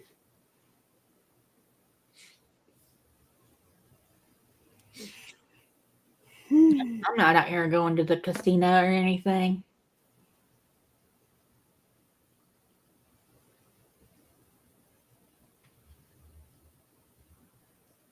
A polite burglar? You're going to tell me that you're going to have to explain that one to me.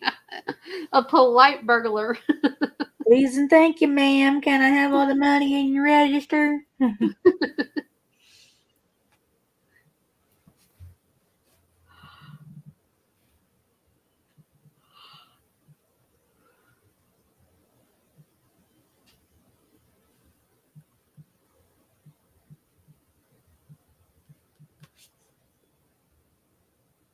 It was nice and sunny a minute ago. Now it's like doom and gloom out there.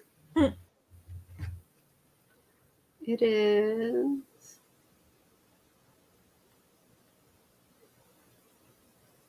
77. Claims it's drizzling. Nope. There's no drizzle.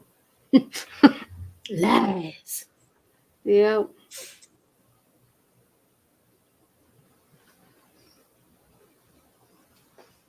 Below, it's supposed to be nice and cold next week, so now I'm disappointed because I'm looking at next week's temperature, and the coldest day is going to be Monday, and the high is going to be 67 that day.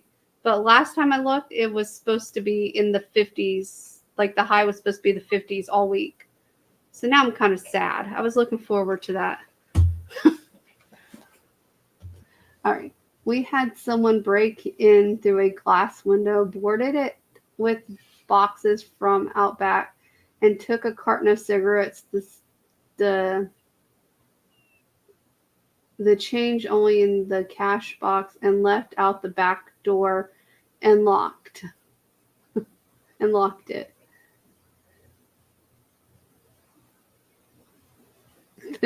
3 to 4 cans of tuna. So we stole cigarettes and tuna. This must have been back before gas stations were 24 hours. Or maybe you worked at a smaller one that wasn't 24 hours. She said she worked at a little gas station. Well, I know, but even some of the smaller ones are still open 24 hours. Maybe it was the one we stopped at where he's like, help is on the way. I'm on my way. What was that dude's name? My way. What was that dude's name? I liked that dude. Oh, I can't remember. We stopped. Well, we didn't. That was like Tennessee, wasn't it? It was in Tennessee. We got a flat tire, and the guy, some old dude, I forget his name, Roy or something like that. We pulled in at a little rundown gas station because it was the only thing off the exit. And we asked the lady if there was any place to get your tire changed around that she knew about, and she said, "Hold on." And I swear his name was Roy or something like that. But she called to this dude, and he's like, "I'm on my way." He came over. He changed our tire. He refused to let us give him any money and told us where the nearest tire place was, going in the direction we were already going. So. Mm-hmm. And then so we drove there, and we were able to get a tire for what, like $15, something like that. And it got us all the way to Myrtle Beach and stuff. I'm like, heck yeah. Like right there is where I'm like, maybe we should move to Tennessee. But then instead we moved to Florida. But oh. Yeah, because my mom hadn't sent us the money yet. So like all we had was $15 or whatever. Because we hadn't got the money from my mom yet. Yeah. She sent us the money for the car. Mm-hmm. For the insurance. Yeah. What was that dude's name? It's gonna bug. I can't remember. You should ask Brittany because she tells that story all of the time. She might remember his name. Let me text her real quick.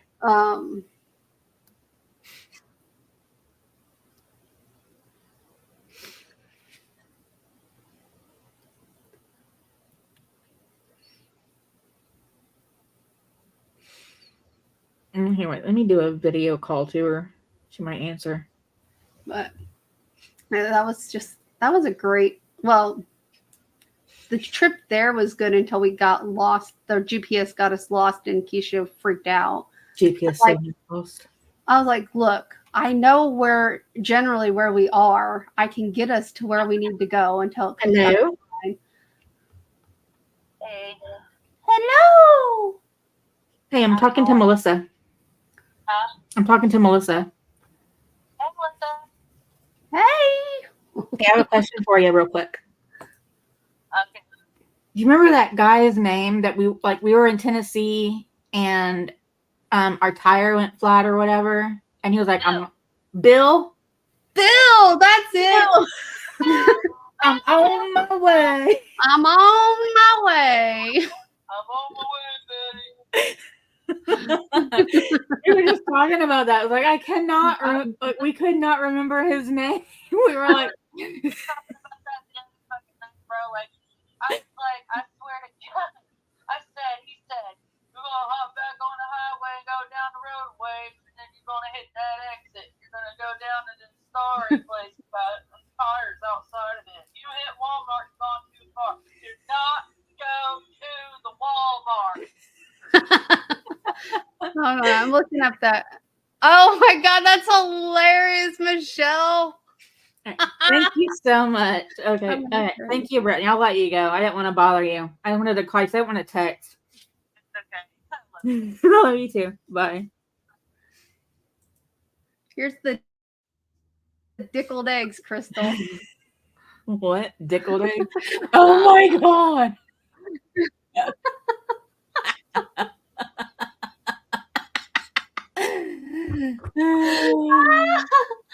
I should send this to Justin and be like, do you want me to make these for your employees? For his employees. They're all men too. He doesn't have, oh no, he's got one girl working for him still. Let me go to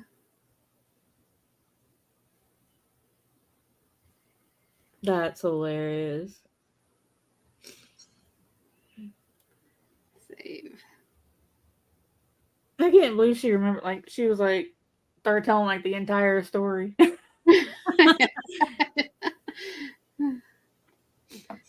help them. Bill. Way.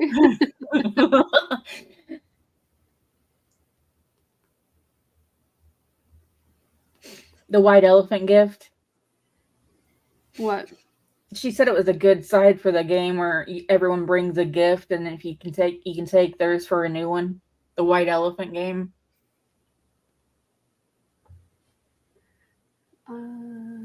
That'd be a good side.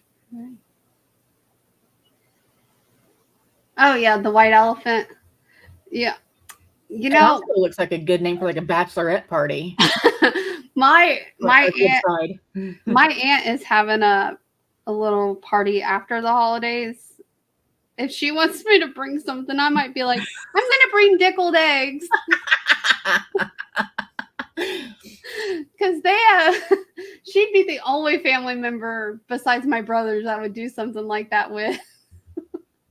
Because her and my cousin Carissa would just crack up. Now, my mother-in-law might be like, that's inappropriate. But, oh, man. I could hear my actual mom, though. If I would bring those to a family event, she'd be like, Melissa Nicole. You can hear my mom, too. Crystal. Like a good neighbor, stay over there. Let me laugh at that. I hate doing stuff on the desktop. There we go. Laugh. Send that picture to me. I'll share it with Brittany. Oh, okay. Let me text it to you. Dickled eggs. Dickled eggs. Da, da, da, da. Oh, you can take those to church, Michelle. It's fine. What? She said that she was thinking to bring them to a friendly reunion, but it's in the church. But that's fine. They might not get it. How old are the people? Like, where do they think they came from? You know, everyone, you know. It's fine. Oh, I mean, the picture includes us on the live. See, if it's separate from the actual church, there's nothing. Your screenshot has us on the live, Melissa. What? Your screenshot has us on the live. What screenshot? The picture that you sent me.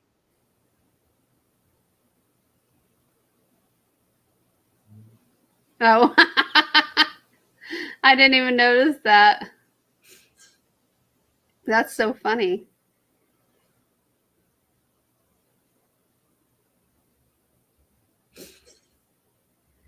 I wonder why it did that. Because,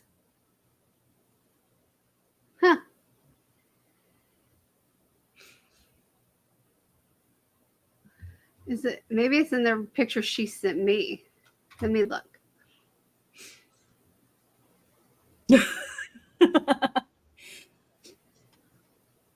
I'm just trying to hide this from my family.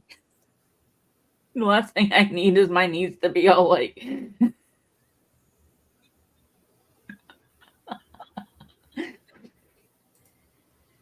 oh my god, you're on the internet? And then She sent it again without.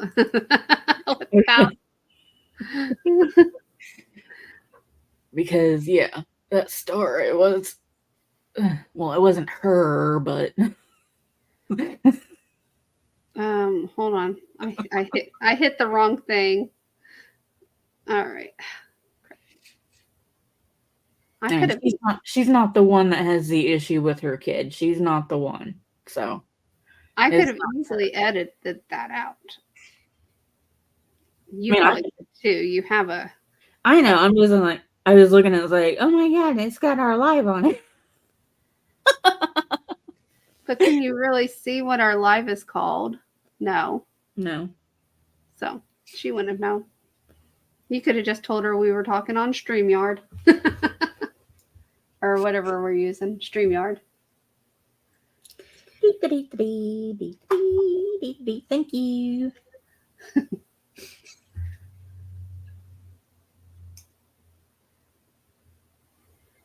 And of course, my sister shows up here. Like, I talked to her.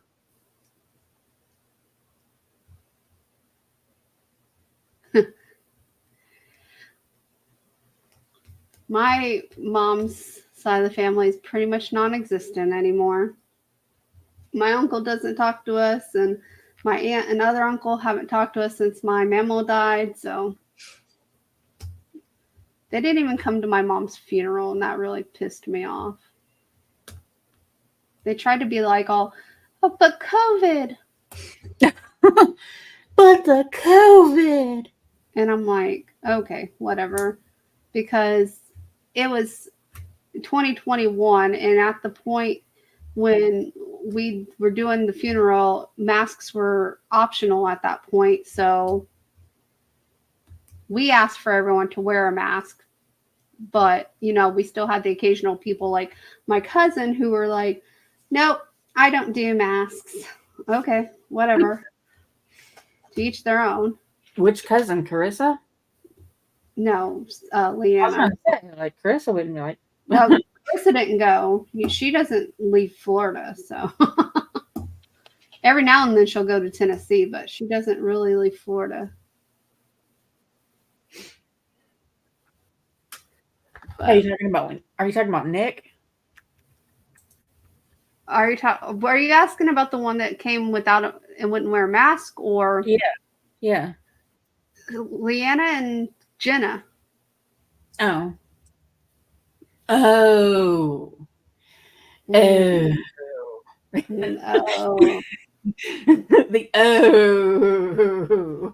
Yeah.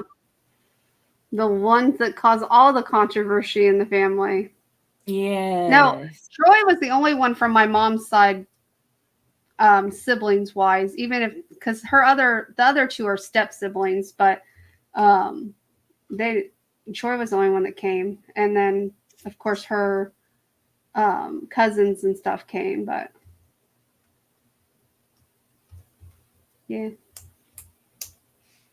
I was just trying to think, like, who would be causing an issue, and I couldn't really think of anyone. Then you say Leanna, I'm like, oh. Yeah, the ones that... She's Nancy's, isn't she? Yep. Yes. Ouch.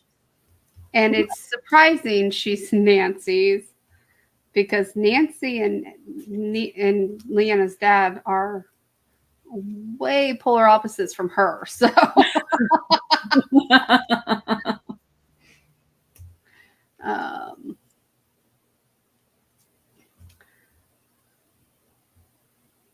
they weren't required.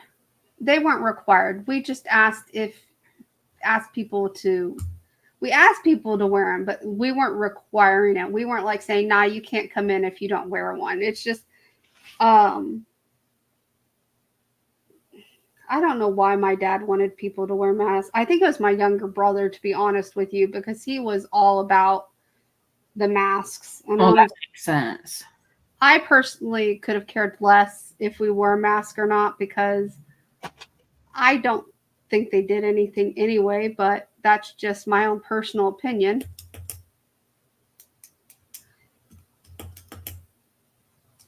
And the thing didn't say mask required, it said masks optional or something like that. Like, not in, like, when you get to the funeral to sign in and stuff, it would say it said something like masks appreciated but optional, or I don't remember how they worded it. Lessen the spread if you use them correctly. I mean, it just depends on how you wear them and stuff like that. I don't think they did anything at all. Here's why I say this, because I went to a doctor's appointment once and I had a cloth mask, one of those nice pretty ones. Well, those don't really do anything. Those just screw things over. Let me finish. Okay, finish your thoughts. Let me finish. So it was a cloth mask. It was a decent thickness, but I had that on there like, no, you're going to have to wear this one, and handed me a little thin ass paper mask. What's the paper mask going to do that my cloth mask ain't going to do? The cloth mask will just collect your shit and hold it in there, and then that is why they spread, because the cloth ones don't really do anything. Because Neither do the paper ones. The paper ones are thin, and if I cough, it's going to go out anyway. Not necessarily, because the paper ones are... Was your paper one like an N95 or whatever? No, it was just a normal paper mask. Was that like the hospital grade or whatever that they have in doctor's offices? Just a normal paper mask. It was not an N95. It was none of the special shit. It was just a normal ass paper mask. So it wasn't like white on one side and blue on the other? No, it was white on both sides. Well, I don't know, but I can tell you why cloth is bad, because cloth will hold your stuff and collect it, and don't do that. I know what you're doing. You're doing that. Oh my God, why is she even speaking to me? If the cloth is holding your stuff, it's not going to spread because it spreads airborne. No, but when it holds it in, then it'll grow contamination. That's why you're not supposed to wear. That's why you're not supposed to wear the same mask every day. That's why you're supposed to switch them out and wash them. Pesh, what? But anyway. Give me a moment. She wants to go, I guess. Anyway, yeah, but the masks were pointless in my opinion anyway, so. Yeah, I don't wear them unless I go to a doctor's office and they said that they're required still. We still don't talk to our nephew because of differences in this opinion and the jab to the state. It's sad. Yeah, see, if I wouldn't stop talking to my family members over it, but like, respect my decision and I'll respect yours. Like, my cousin's thing was not that she refused to wear the mask, but her reasoning had nothing to do with, she just didn't think they worked. It had nothing to do with that. Her issue is that she's not going to do something the government tells her to do. So that's where it came down to it. It could have been that the masks were the most life-saving thing in the world, but the government told her to do it, so she's not going to do it. It had nothing to do with the fact that she thought they didn't really work. So that was the issue with my cousin. But we just all kind of ignore her, that her have this whole, the government's out to get everyone lifestyle. And yes, I do think the government is out to get people in certain ways, but I don't think it's with the masks of all things. No. Yeah, that's why we stopped. We didn't really stop talking to her. That's why I just don't follow her on social media or anything anymore, because she's all about some other new and I love conspiracy theories, but when you like actually start taking those theories and making them control your life is where we have little issues. So. Did you turn your sweater off or did the batteries go out? No, I turned it off because I didn't want the batteries to die before Christmas. So okay. I don't know how good of a battery it is. It is from Walmart, so.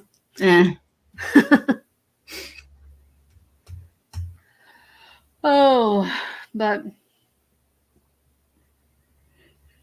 yeah, and my cousin, her daughter's just as bad as her. Like, she bought a farm. She doesn't do like conventional, like she's started a homestead. She tells everyone that they're going to die because they're eating all these store-bought foods and stuff like that. And this is stuff she's ate her whole life, but all of a sudden she's got to this thing in her head that the government is poisoning our food purposefully to lower our lifespans. And so now she has farm animals. She does her own milk. They have their animals slaughtered. She has a huge garden, and she homeschools her kids because the education system cannot be trusted. I think our education system nowadays is crap anyway. So I too would probably homeschool my kids, but not for the reasons she's homeschooling her kids. So it's just well, I think most of the school systems now is homeschool in some situations. Like a lot of because Jonathan, they don't have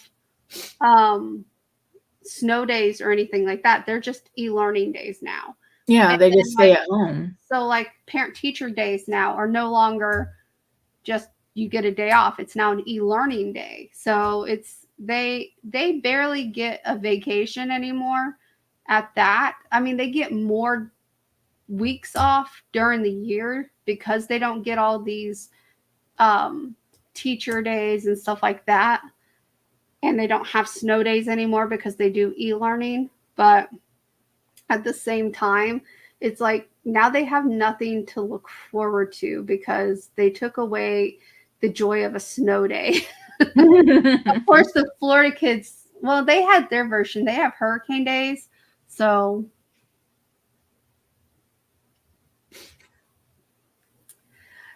I agree with her to an extent. I don't think the government is purposefully poisoning us. I do think there's a lot of chemicals in our food that are dangerous and the FDA shouldn't approve them, but I don't think it's done purposefully. I just think they're trying to do preservation of things and they're not going about it the right ways. Instead of going to the Amish and being like, hey, what do? They are putting in all these chemicals instead. I don't know. I wouldn't sit there and swear off all of store-bought crap just because of it, though. Like, she won't buy vegetables from them. Like, if something doesn't grow in her garden, she doesn't eat it. She's just gotten, if they don't have, they eat a lot of bread, they eat a lot of oats and stuff like that. I don't know where she gets her oats and stuff like that from. She says that there's a farm in the area that mills its own oats and wheat and stuff like that, and she buys directly from them instead of buying stuff from the store. She doesn't care if it says organic. She still won't buy it. I don't know. I don't know. I guess I just don't look at it in that much depth because, like I'm pretty sure I've said before, I'm one of those people that if something's meant to happen, it's going to happen. It doesn't matter how much I change my life. If I'm meant to die when I'm 45 years old, it doesn't matter if I lost 200 pounds today or, whatever. If I'm meant to die at 45, it doesn't matter what I do. I'm still going to die at 45. So that's just my perspective on things. Things are going to happen when they're meant to happen. So I'm such a proud mama. She put herself in there by herself.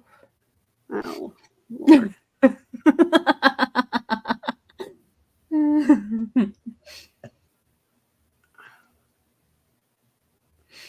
Now, cage-free doesn't really mean anything is better. It's just a word. Your camera is like really, really bad right now. Who? Yours. It must be your end. Mine looks clear as day. No. Like eggs, cage-free means they are in a huge building with thousands of other hens. Yeah, that just free range can sometimes actually mean they're somewhat free range, but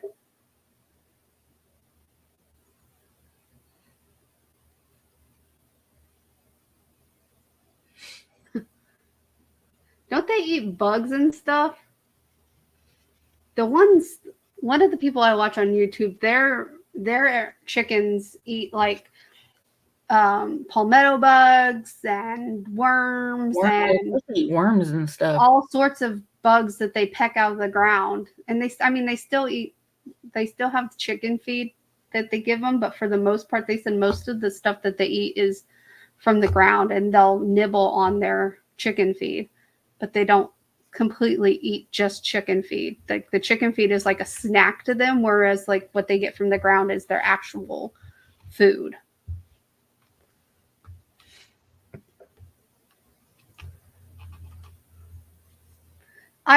I told Justin I wanted chickens when we moved, and then like I don't know, I keep going back and forth because I wanted to garden too, but then Becky from Acre Homestead like scared the crap out of me with that, because her and her dad were harvesting, I think it was onions or it might have been potatoes, and she's like, watch out, Dad, there's a snake. But she said it so like casually, like it's an everyday occurrence in her gardening life, and I'm sitting there like, nope, I would be burning the shit down if there was a snake. And then like she showed a spider one time. It looked like the scariest, gnarliest spider. And she was just like, I don't know what kind of spider that is, but getting all close to it. And she's like, but it looks pretty. And I'm like, hell no, burning it down.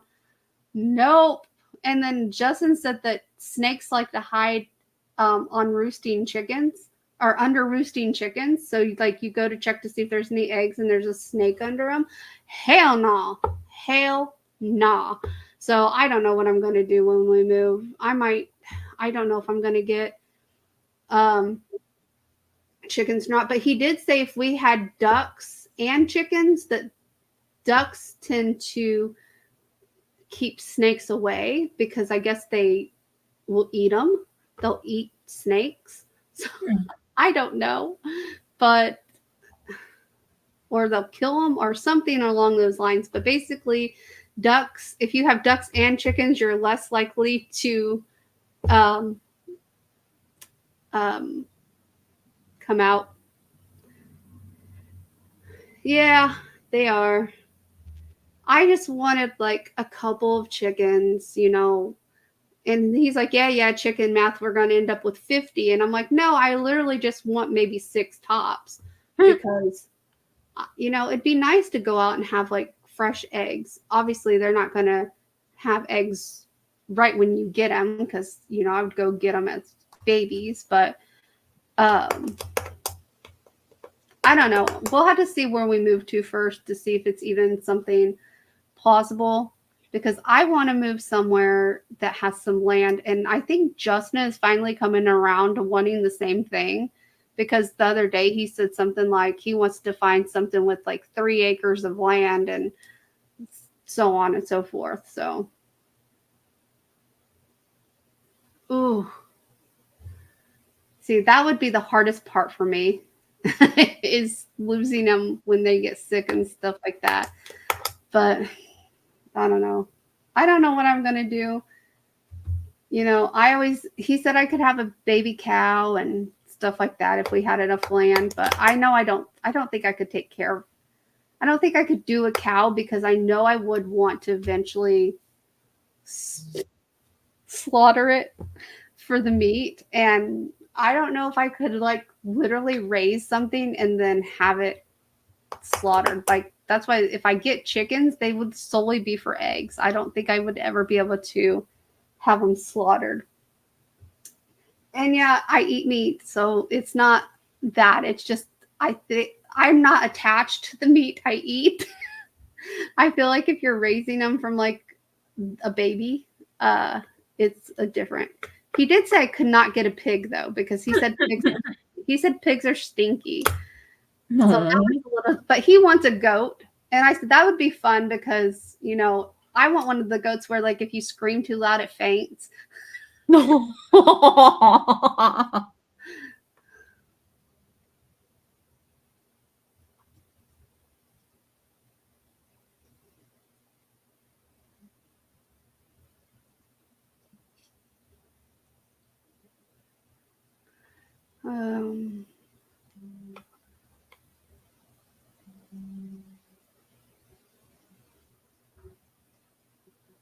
Bumble. See, I don't know what any of that other crap is. I would have to do a lot of research before I even really, really thought about getting any type of animal other than a dog and a cat, because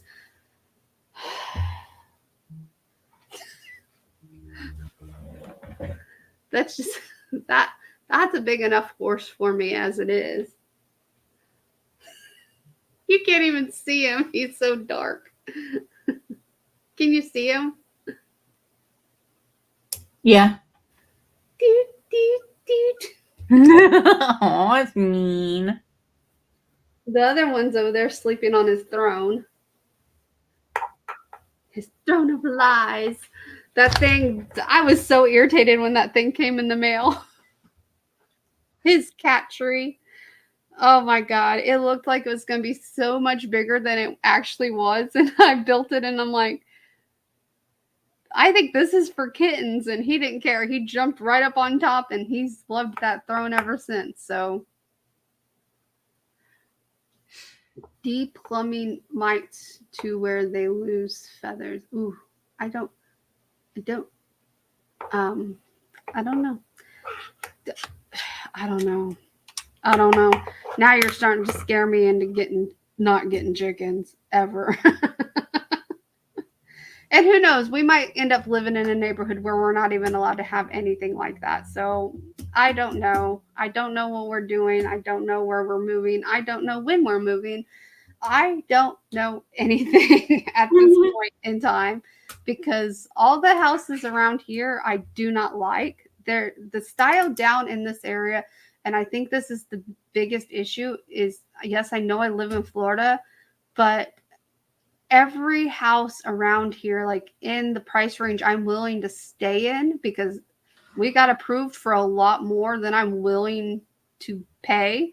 So the price point I want to stay in, all the homes are Spanish style. And I know that I can do the inside any style I want, but I would love the outside to actually match the inside for once because like now, like the outside of this house is kind of Spanish style, but it doesn't match the inside at all. And I'm not a big, like I would never, I like Spanish style things, but it's not personally my style. So I wouldn't decorate my house that way. But I do like going to like people's houses that do decorate Spanish style. I love the way they do their decorations and stuff. But personally for me, it's not personally my style.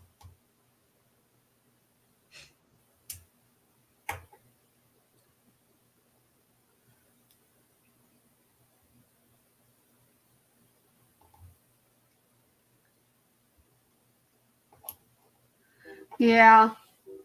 And that would probably be the main reason I wouldn't get them is because some of that, what you're saying, is stuff Justin would have to do when he got home because I don't think I could physically do it unless I had like a very small set of chickens. I think I could go and clean up a pen or whatever coop if it was only like 3 to 6 chickens. But if I ended up getting more than that, I don't know if I could handle.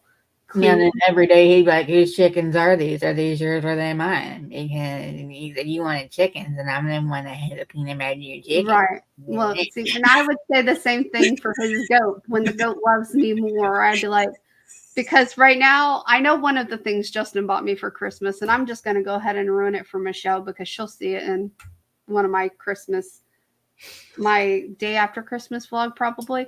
But he got me a shirt that says spare to a spoiled rotten dog or something like that because he sent me this TikTok. I wonder if I can find it, but he sent me this TikTok that it was a dog talking about being stuck with the spare today and blah blah blah. No, and then the chosen one has arrived, and it's when the dad comes home. So I always told Justin, I'm like, yep, that's right. You're the chosen one. Right now, poor Stitch is stuck with the spare. Yep. He's always stuck with the freaking spare. He hates it. Stupid spare. You should play one of those. Are you looking one up right now? Yeah, I'm looking. It cracked me up the first time you showed me one of those. I was like, oh my God. All right. Just remember to pause every couple of seconds. I know. Or at least a couple seconds in. So YouTube doesn't cancel us.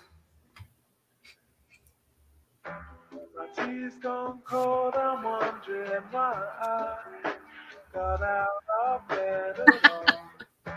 My tea's gone. That's not the one he sent me, but I'm trying to find the one he sent me. Maybe this one. No. It's this. No. The one he sent me is the one. It's a voice. Good evening. Tonight's top story. Everything is awful. Yeah. What dog is it? It's a I different dog. can't remember. There, right there. Lower What? left. Lower left. This? Lower This? left. Yes. Right there. It's a step. Where's Rick? I'm Don't care. Where's Rick? Well, that's not it. No, that's not it. Maybe it's this one. well, No. just as I thought, trash. Well,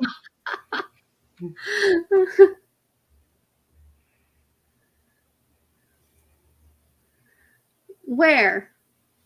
Can you see my cat? I don't see mischief. Or are you talking about in my video? She might be talking about one of my Vlogmas videos. Actually, you know what? Let me see if I can find it on my phone real quick, and then I'll know what to look for. Because Justin sends me TikToks like every freaking day. I have to scroll back a couple months probably. Then I wonder if there's a way to search.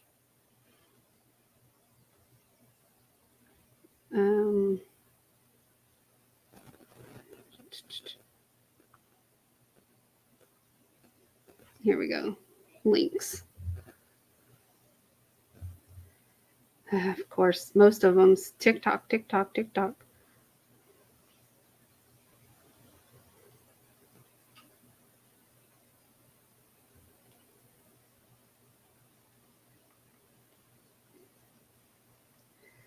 Da da da.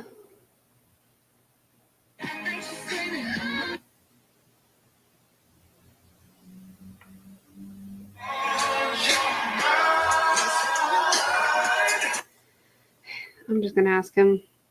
Yeah, I saw that you're doing TikToks, even though you tell me I never use TikTok. I made like one. I made one TikTok. Whenever I open the app and there you are, like doing stitches and stuff, and it's like One. I never use TikTok. I don't really. If I get on there, like Justin sends me something and I'm on there, and then I see something that I could easily like duet or whatever, then I usually do it.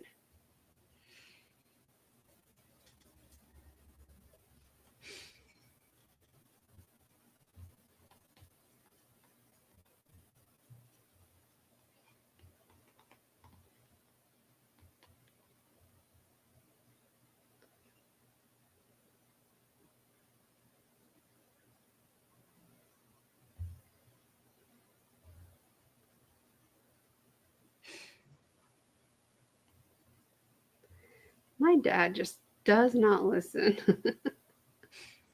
He said that Roku music channel you had on when we were over, where is it? I looked through channels. I can't find it. I said, it's on YouTube.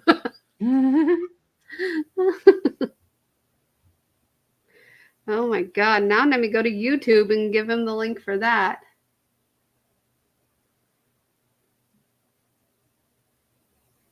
Oh, yeah. He always looks like he's got evil thoughts going on, but I'm the only one he loves, so. Chili's is a sweetie. Yeah. Or has he gotten mean since I seen him last? He's not mean. He just doesn't like anyone else but me, so. How do I find my history? I know how to do it on the computer, but how do I do it on the phone? Oh, here we go. History. View all. I got to get past all the Vlogmas I've been watching.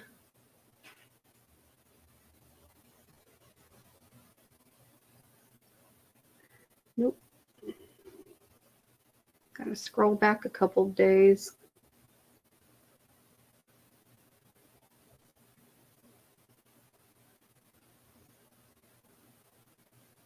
I'm pretty sure it was this one.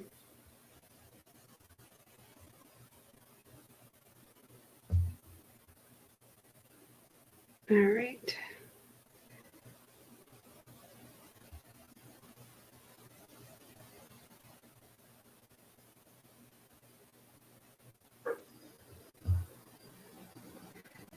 All right. Suburban Good Boy. We're gonna look him up. Justin just sent it to me. Suburban Good Boy. Yep, this is it. I'm Bruce, and welcome back to another day in the life of a suburban good boy, part 3. I had a pretty slow start to my morning. My mom had to keep telling me it was time to get out of bed, but why would I leave this fluffy paradise? I'm already over it. Since it was Chili Bob Thornton outside, my mom insisted on putting me in this embarrassing straitjacket. It used to be a lot looser, but I'm a big boy, so gains. My mom did walk in on me trying to escape this torture chamber, Let but me find a spare one, though. I'm Bruce, and welcome to my origin story. So this is where it all began. My parents were working with Sweet Paws Rescue to adopt a good boy. They were sent this video of me. I was about 3 months old here, and they were immediately like, yes, that's the one, right there. It wasted absolutely no time in securing the bag, and I was picked up within about 24 hours. This was my first time in the moving crate. Thank God my father was driving. As soon as my toe beans crossed the threshold, it was... That's not it. Rerolling? Okay. Hi, I'm Bruce, and welcome back to another day in the life of a suburban good boy, part 19. God, I hate this stupid, spooky season bullshit. I can't... What? Make yourself useful and help me. I checked off the first item on my to-do list, which was to move from one fluffy paradise to the next. I am executing my first nap flawlessly. Spare then... Oh. I'm Bruce, and welcome back to another day in the life of a suburban good boy, part 7. I started my day by forming a silent protest. My mother had the audacity to take the fluffy paradise off of the big boy bed. No, I need to... Hi, I'm Bruce, and welcome back to another day in the life of a suburban good boy, part 13. What the fuck was that? My parents told me that we were going away for the weekend, and the spares said that I would be super excited and absolutely... Hold on. The one he sent me was like part 20.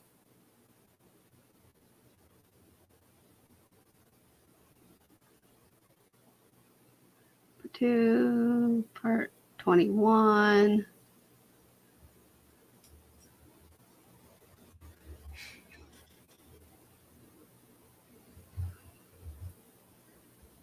Videos. I just saw part 20.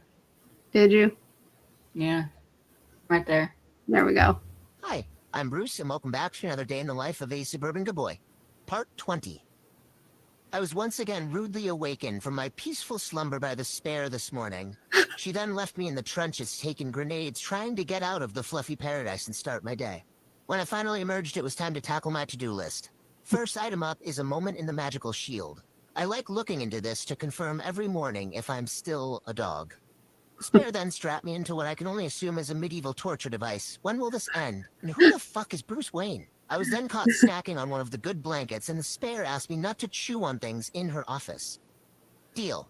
To be fair, the gifts that the free paper man brings to me every day don't technically fall in your office. My name was also on this one, so please tell Mimi I got the card and it was delicious. I did feel bad about consuming the spooky card without the spare, so in an effort to smooth things over, I presented her with this empty bag of snackies as a peace offering. Psych, this is just for me. At last, the chosen one came home to relieve me of my endless woes. After a little R&R, it was time for some boys' time, so we headed out to the garage to do boy stuff, like eat a fly out of midair. I didn't even blink. Boys' time then carried into lunch, where we, of course, coordinated our attire. As night fell, I decided it was time to show the spare some level of affection. However, it should be a surprise to no one who I chose to melt my body against like a stick of butter for my 8 hours. Hi, I'm Bruce, and welcome back to another day in the life of... And that is literally how things are in this household. Justin comes home, and I might as well not exist. And guess whose dog Stitch was supposed to be?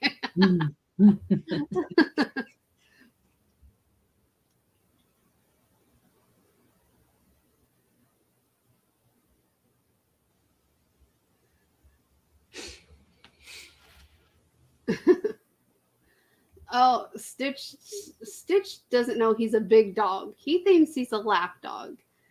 And that's my fault, because I used to always like just cuddle him in my chair when he was a puppy, and as he got bigger, he continued to cuddle and cuddle and cuddle, and then I don't know. Both animals used to Well, be when you don't break a baby of their habits, they'll sleep with you when they're 13 years old, even though you're naked. He doesn't sleep with me, so but anyway, so when we lived in Indiana, both Stitch and Mischief both loved Justin to death. And then we moved down here, and Mischief wanted nothing to do with Justin anymore. He was done with him. He's like, fuck you. I'm done. I hate this moving shit. We're over. And now, like, I'm the only one he wants anything to do with. But Stitch, however, he still prefers the chosen one. So, what the truck was that? What do you mean? What the truck was that? What the truck was what? The day in the life of a suburban good boy. If you want to watch any more of those, that's it. Their name on TikTok is literally Suburban Good Boy.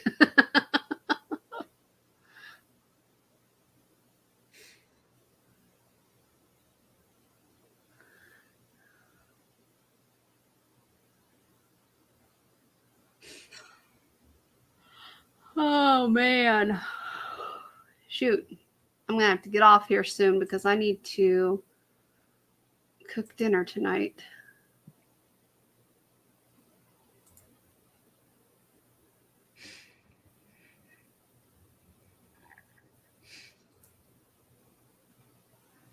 I think today might be the day I go to Red Robin for the birthday burger. Red Robin. Yum.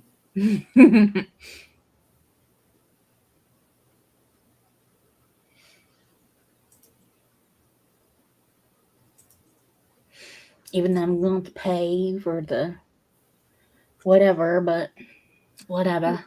The dining. We're having burgers tonight. Burger just sounds good. I have to go out anyway. I gotta get more treats for Pash. Put front top around your neck. Oh, Stitch will do that sometimes. For the most part, he does side hugs because I make him jump up and brace himself on like a table chair, back couch, something like that, because I can't hold him for very long.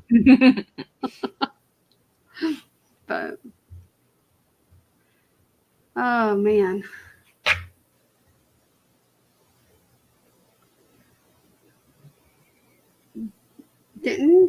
Did you just make them pizza?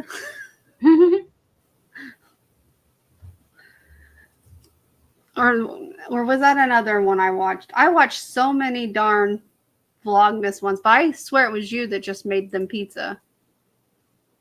Because you made yours on a burger, right? A burger pizza? Maybe that was someone else. I don't know. I'm telling you what.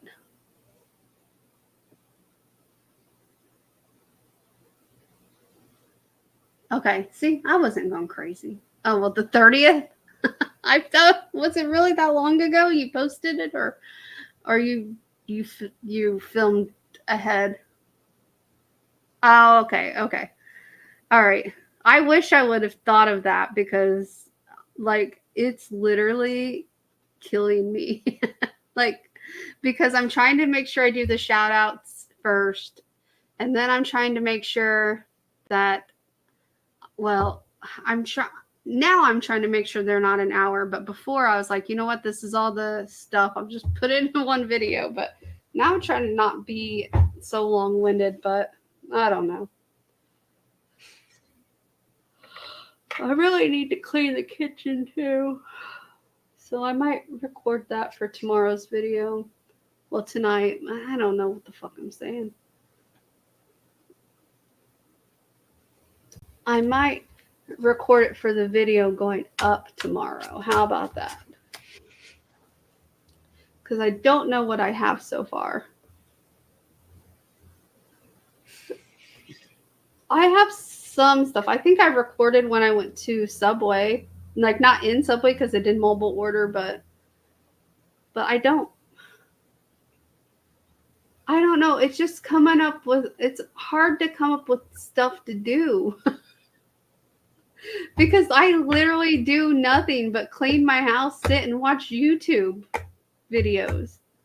I know that sounds stupid and horrible, but like, I think people think I have a lot of money that I just go out and do all this stuff, but I really don't have that much money.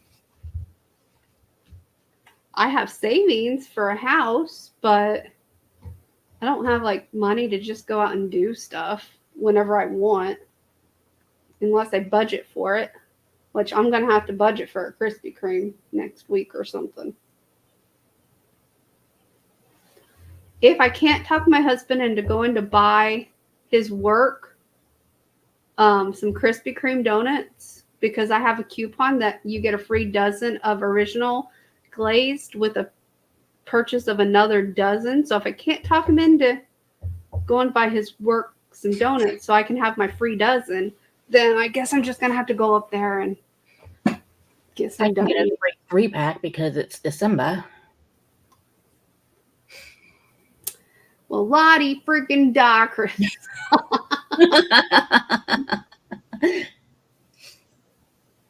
Yeah, I want to start doing driving videos, but I need to get my phone to where I can record out of the car. Mm-hmm.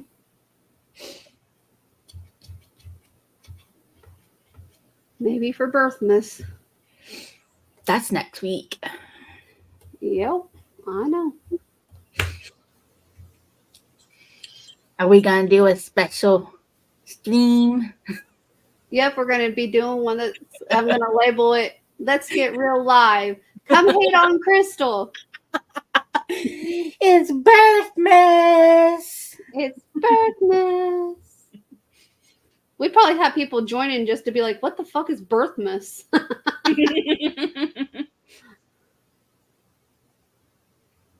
I need to go around and drive and see all the house is decorated for me.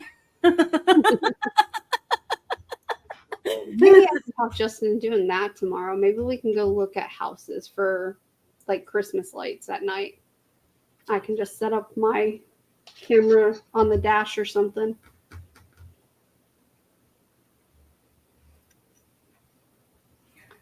Oh.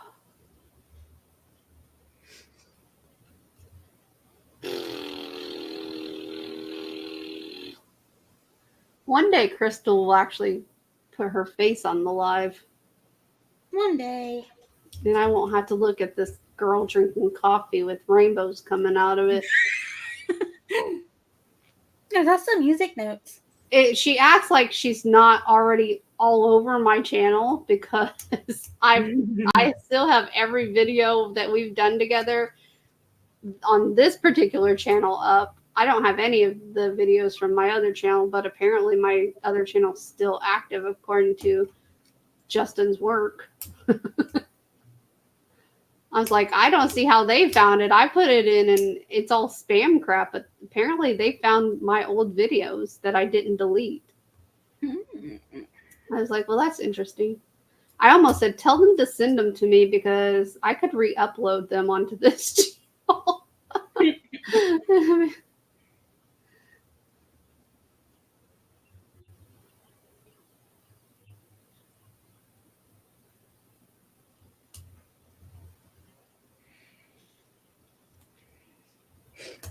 Well, next Friday is Birthmas, so make sure you celebrate that while you're out.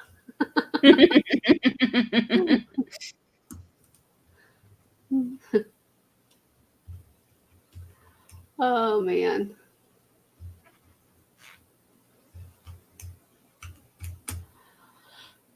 I'm getting tired. I really do need to sleep. And I know I'm not going to get to sleep tomorrow because it's Saturday and Justin will be off work and I don't ever get to sleep in on the weekends. No sleep for the wicked. No. That's why I really need questions for the Q&A so I can have one day for a Q&A. I don't know when I'm doing the Q&A. Not next week, but probably the week before Christmas. I don't know. Crystal's not watching my videos, apparently. So, I'm not caught up. although I'm caught up with her since she hasn't posted in 2 weeks. Ay, ay, ay. Well, I had to do my real job and make I know. money.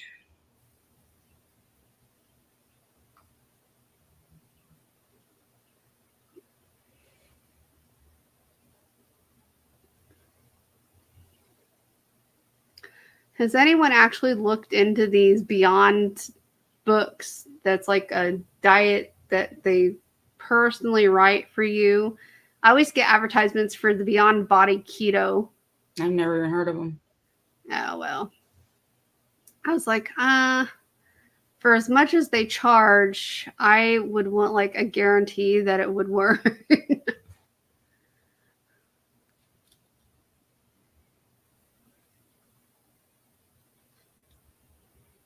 All right, so this is a quote from a hematologist who understands chronic pain better than most doctors and specialists. Chronic pain patients hide it so well, you can't go by how they look on the outside. They have to learn how to function with pain. You can't just roll around on the floor all day screaming in agony. Medical personnel in hospitals don't even realize this. A chronic pain patient can function with a pain level that would incapacitate any other person. I totally believe that. Mm-hmm. Like, because when I go to the doctor and they're like on a scale of 1 to 10 and I tell them an 8, they're like, an 8? And I'm like, yeah, it's always at least an 8, very rarely less than an 8. And they're like, you don't act like it's an 8. And I was like, and how should an 8 act? And they're like, well, an 8 should be like crawling into the emergency room, not sitting here telling me it's an 8. And I'm like, well, apparently, you know, you don't understand what I'm going through because, you know, if you were an 8 and it was something that was new to you, yes, you would be crawling into the emergency room. But me, having been living with this for years, I can function properly just fine to an extent. Like, you know, can I hold down a full-time job? Probably not. Let's just be real, because some days I can barely stand. So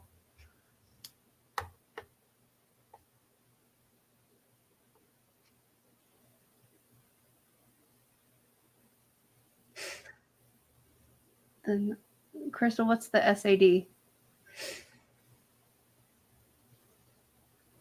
Come on. Come on, medical girl.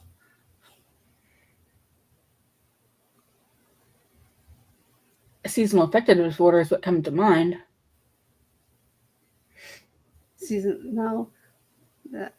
Oh yeah. I don't know. What is the SAD? Is it seasonal affective disorder? Because I was with Crystal. That's what I thought of too. So standard American diet. Okay, yeah.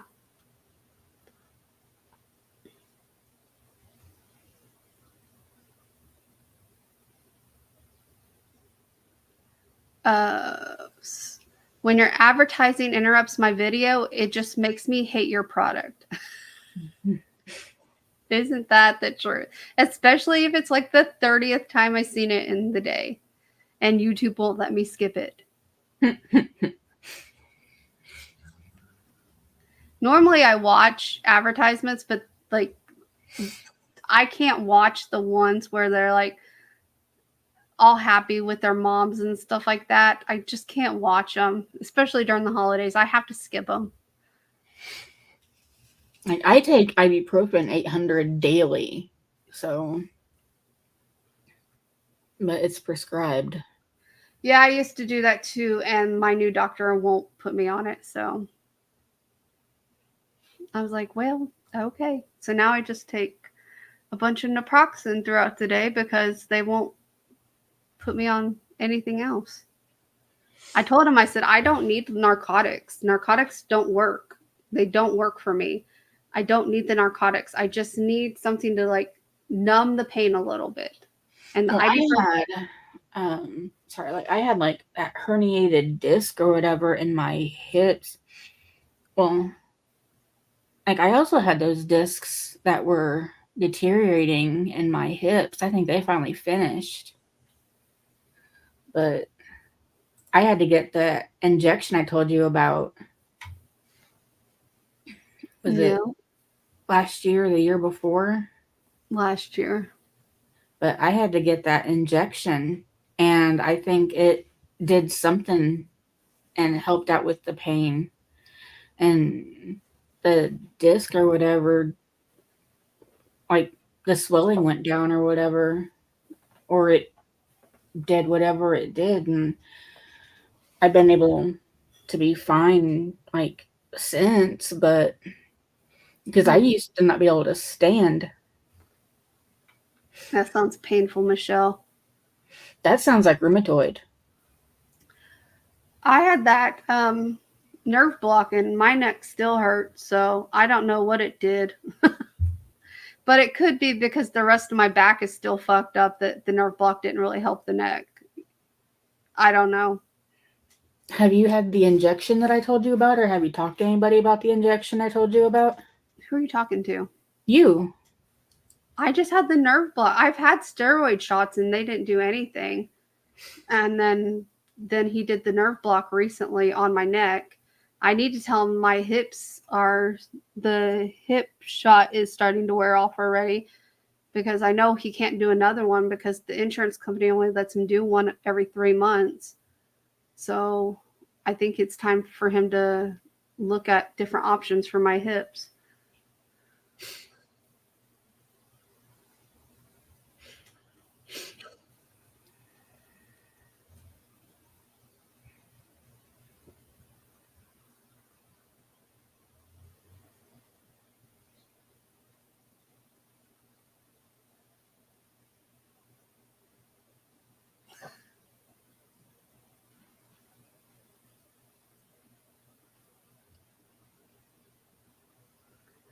Oh.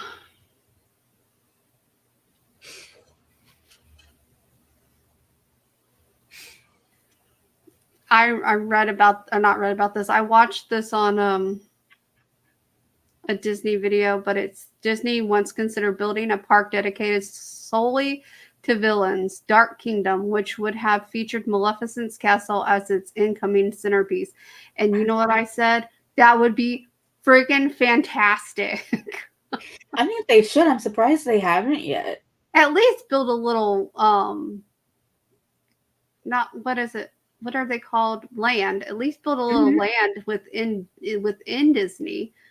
That would be cool. An Epcot or something like that, where they have those little sections or whatever, you know? My mom had rheumatoid arthritis too. She had a lot of problems, like counting money and stuff, because she was she worked at the college cafeteria part-time, and when she came home, her hands were just like really like stiff and wouldn't move, and she would have to sit there and like massage them with some sort of cream her doctor gave her for, I don't know how long she massaged them for, but it felt like forever before she could actually even get them to open properly. It's like, I have arthritis, but I don't have rheumatoid. It's mostly in my knees and my shoulders. Yeah. Well, Moffitt thinks I have arthritis, but my primary care doctor has sent in a referral. I called the referral. They need the doctor to send in a pre-authorization. I've called my doctor like numerous times. They've still yet to send over a pre-authorization. So I just said, fuck it. I'll worry about it when and if we ever get moved, and I'll just deal with it. I used to have that kind of issue where I couldn't hold anything. But my right shoulder's gotten better. I used to not be able to raise my right arm at all. My right shoulder used to be horrible. But then something was done a while back, and like I talked to Melissa about it, and we were trying to figure out like what kind of surgery was done. But now my right shoulder doesn't bother me anymore.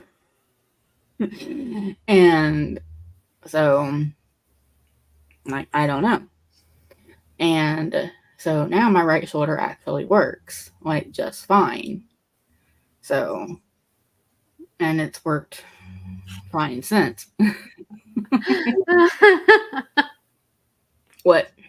This meme, it says, a delivery driver just asked for my date of birth. I said 94. He replied, is that 1994? Oh, sorry, mate. No, my bad. That was 1794, right around the French Revolution. Like,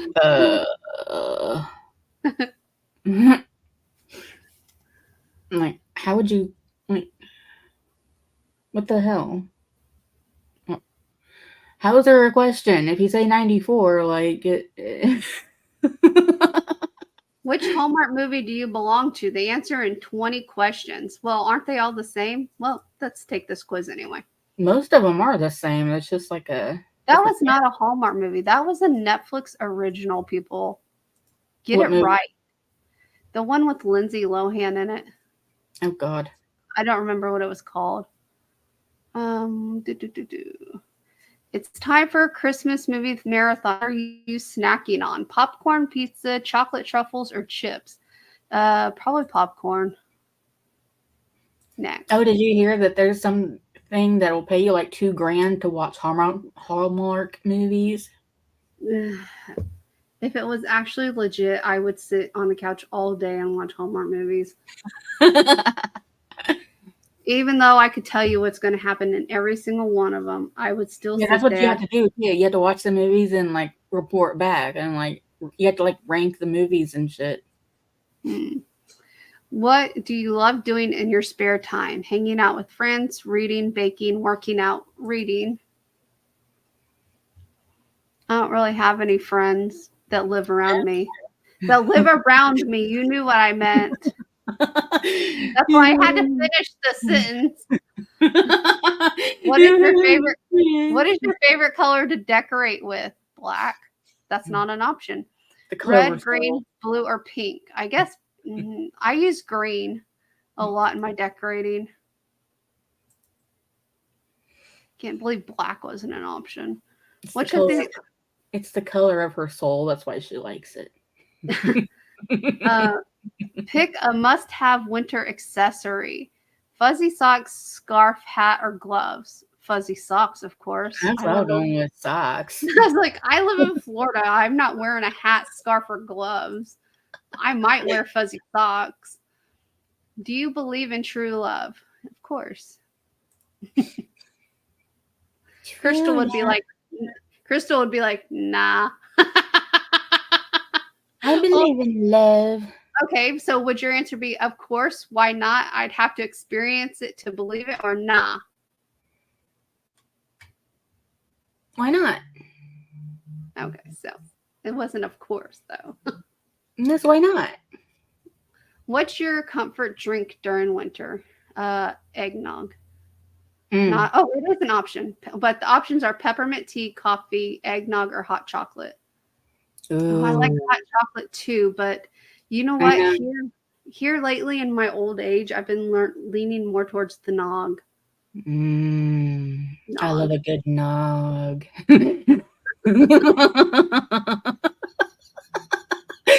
How how many Christmas Hallmark movies have you seen? Like this year in particular, or in my Or lifetime? seriously. At least more than a dozen. So many I can't remember. One or two. I've seen them every now and then. If it's like Lifetime, it's so many I can't remember. Yeah, so many I can't. We're gonna go with Lifetime, just so. Because I couldn't even tell you. I watched some the other day. Pick a non-Hallmark Christmas movie. Well, before I scroll down, if Home Alone's not on there, Yeah. then we're wrong. Home Alone's not on here. Are you It's kidding a me? Wonderful Life, The Vacation. Grinch, A Christmas Story, or Love Actually. It's going to be between The Christmas Story and The Grinch. Oh my god.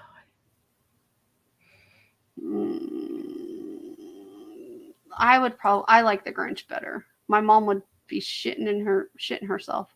She's probably behind me yelling, "The Christmas Story!" Okay, like Christmas Story, Grinch. What else is on there? It's a Wonderful Life, which was okay, and Love Actually, which I think I've seen it once. I don't even know if I've seen it. Out of those, I'm going with The Christmas Story. Yeah, Elf it's wasn't not, on the list. because Home Alone should have been on this list, but it wasn't either. So, do you ever travel over the holidays? Yeah, every other year. Some anymore. years yes, some years no. Okay, that's good. That's good. They had that answer. Which Christmas treat is your favorite? Gingerbread cookies, no. Shortbread cookies, no. Peppermint bark, no. Candy canes, no. Out of those, peppermint bark. I was gonna say peppermint bark. We all know my favorite is the baby shit cookies that aren't technically a Christmas cookie, I but love a baby shit cookie. maybe for one of my Vlogmas days, I'll make baby shit cookies. People will be like, of course, I'll have to call them by their actual name, probably. I don't know. Michelle, you tell me, on my actual channel, should I actually call them baby shit cookies or use their actual name? I don't even know what their actual name is. She's like, what? Baby shit cookies. Okay, so my mom, they're called they're no-bake cookies. So it's like peanut butter, oatmeal, chocolate, butter, sugar. But when we were little, we used to tell my mom they looked like baby poop, and so my dad said baby shit, and so it stuck from there. And then around the holidays was the only time we were ever allowed to say baby shit cookies, because that got to be what we knew them as, was the baby shit cookies. So at Christmas time, we used to ask my mom, will you make the baby shit cookies? And we wouldn't get in trouble for saying the S word because we were asking for a specific item.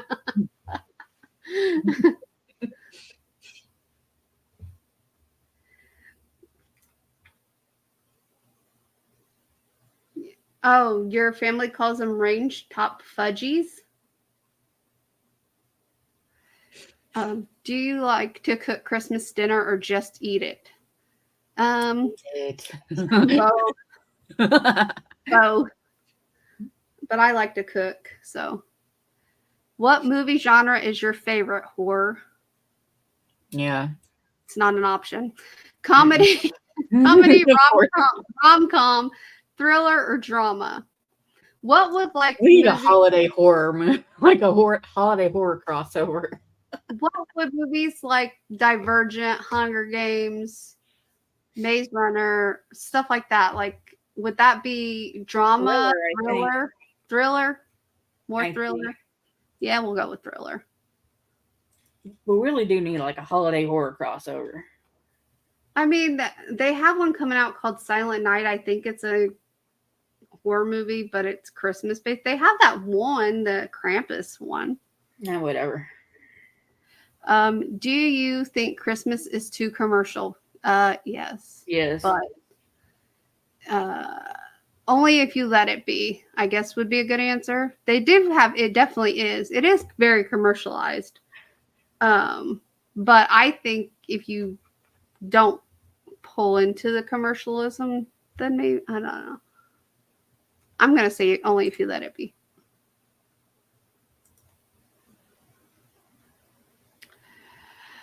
What's your favorite thing about Christmas? Being with loved ones that I get to do every other year.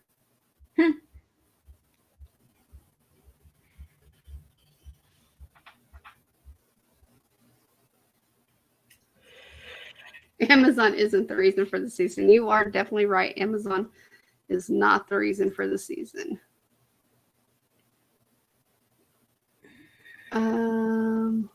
What's the worst side dish or worst Christmas side dish? I can already tell you right now my answer, but I'll read them off to you. Brussels sprouts, canned yams, nothing, green bean casserole. Brussels sprouts.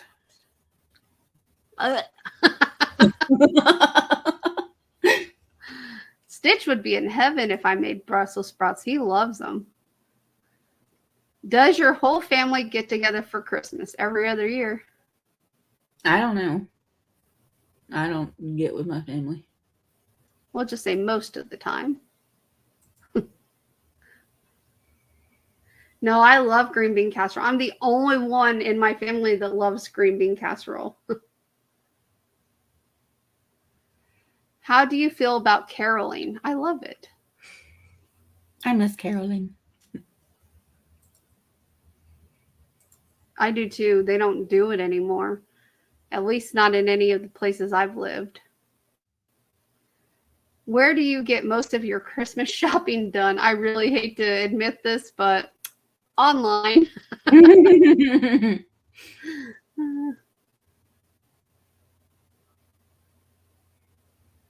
Said that the fruit nuts and whipped cream put option there.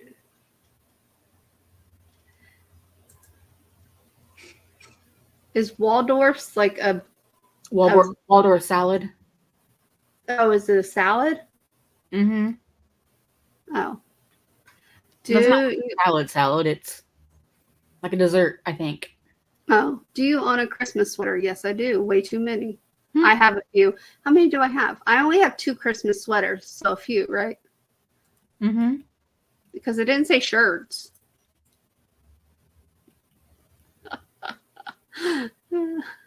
Do you think the holidays are exciting or stressful?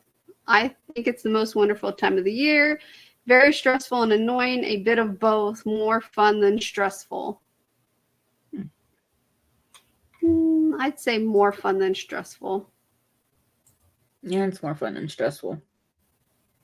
Would you go to a work Christmas party? Well, I don't work, so I don't need to go to one. I don't mind. It could be fun if I'm in the mood. I'm the one planning it. I'm not really a party person in general. There we go. That's me. I'm not really a party person. How do you feel about regifting? If I knew the other person wouldn't find out, I'd do it. I've done it. I've done it once or twice. Never. I've done it once or twice, but only like something that I got from a previous like white elephant gift I would use at another white elephant gift. So it's not something that I actually bought for someone in particular. Do you enjoy eggnog? Of course I do. I love eggnog. That's what I just said, yes.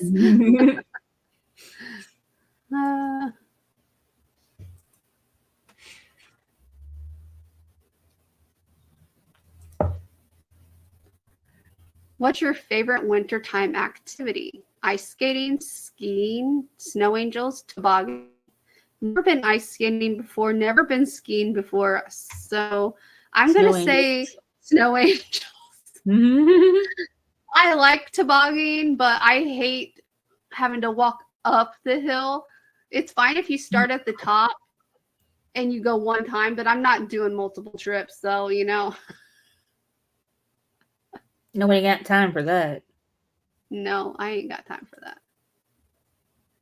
I registered a lot because a lot of the gifts people give, if they don't know me personally, I can't use. Did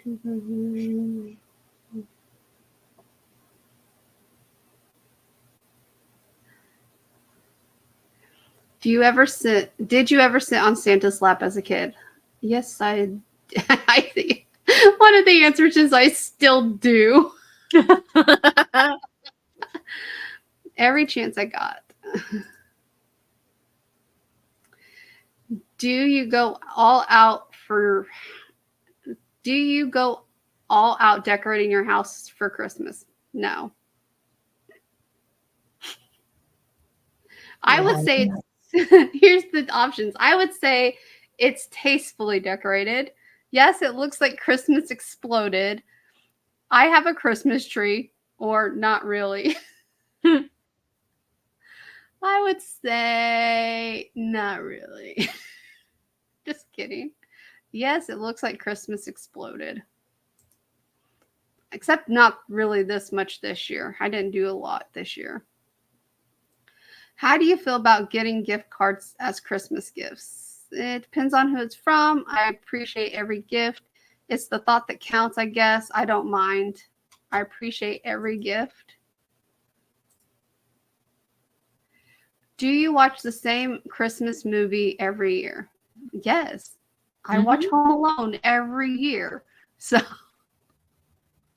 that's the only one. That and Rudolph, like the claymation one, are the only two that I have to watch every year. And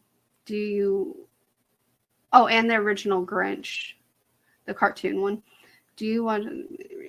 There are a few to choose from. Yes, it's a family tradition. Sometimes no, I'll watch whatever. I'll say yes, it's a family tradition, even though I'm the only one that's watching it. Well, Justin has to watch it if I put it on TV, but. Are you leaving milk and cookies out for Santa this year? I don't know. Stitch has been a bad boy this year, so probably not.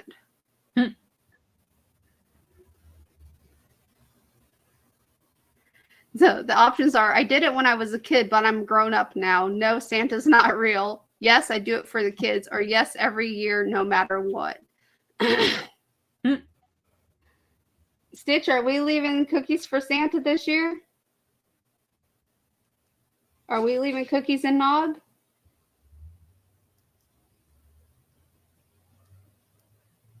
He's looking at me like, I don't know. You said I was a bad boy. Are we gonna leave nog and cookies? I need to know how to answer this. What are we doing? Thank you. I guess that's his way of saying, I'm sorry, I'm a good boy. All right. Yes, I do it for the kids.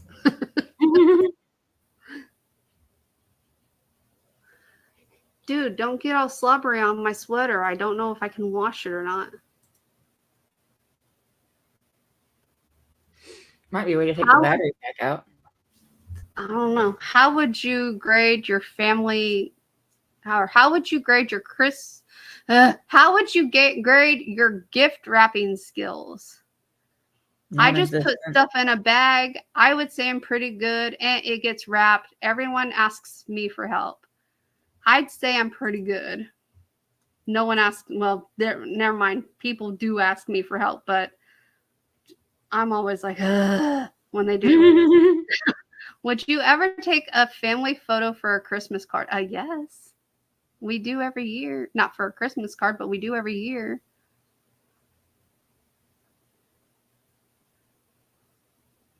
The Christmas jammy card or picture.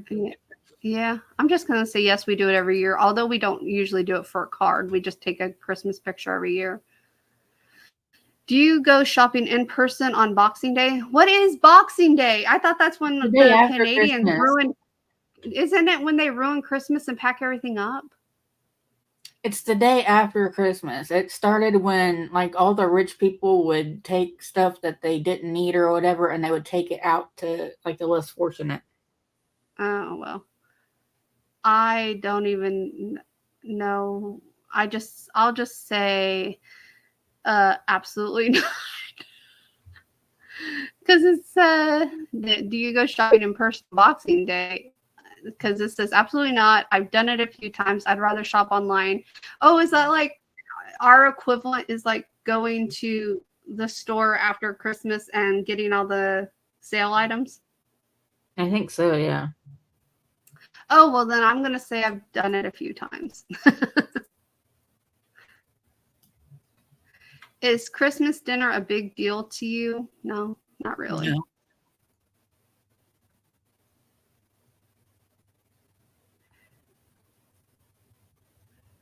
Da, da, da.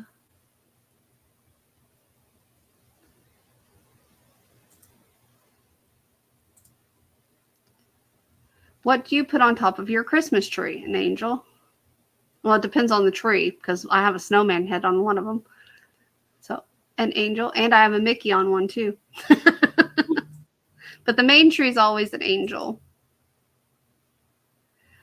Do you like to decorate the outside of your house? Yes.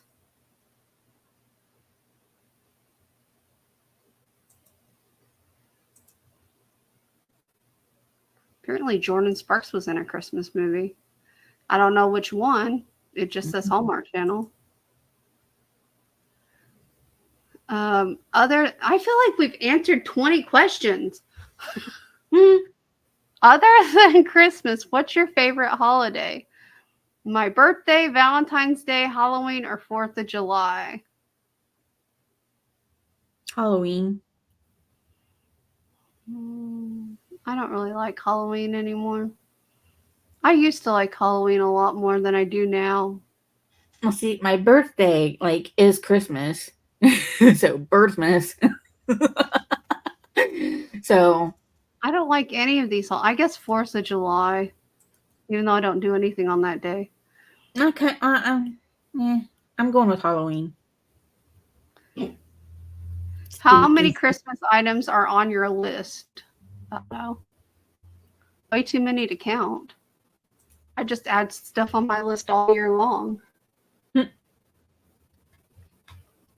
What time do you wake up on Christmas Day? Well, about 6 a.m. usually, because that's when everyone wants to wake up.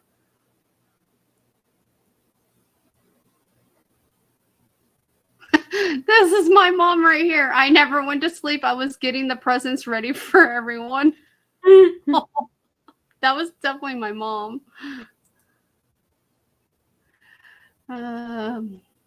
What do you eat on Christmas morning? Usually cinnamon rolls. Probably leftover dinner from nope. A full breakfast, nope. Something fun like cake, probably. Yeah, we'll see something fun like cake. Okay. See, my birthday month is Labor Day, so when do you usually open Christmas presents? Didn't we already answer that one?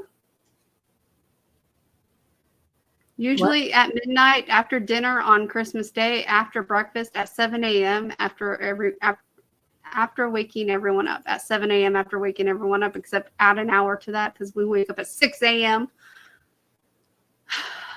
Oh, I like that movie, but my Hallmark Christmas movie is A Royal Christmas. You're a Royal Christmas. You're all about classic love stories. Think Cinderella or Sleeping Beauty. You love watching characters fall in love and overcome difficulties with strength of their love. Okay. All of that to get to that. Yep. Lame. Yep.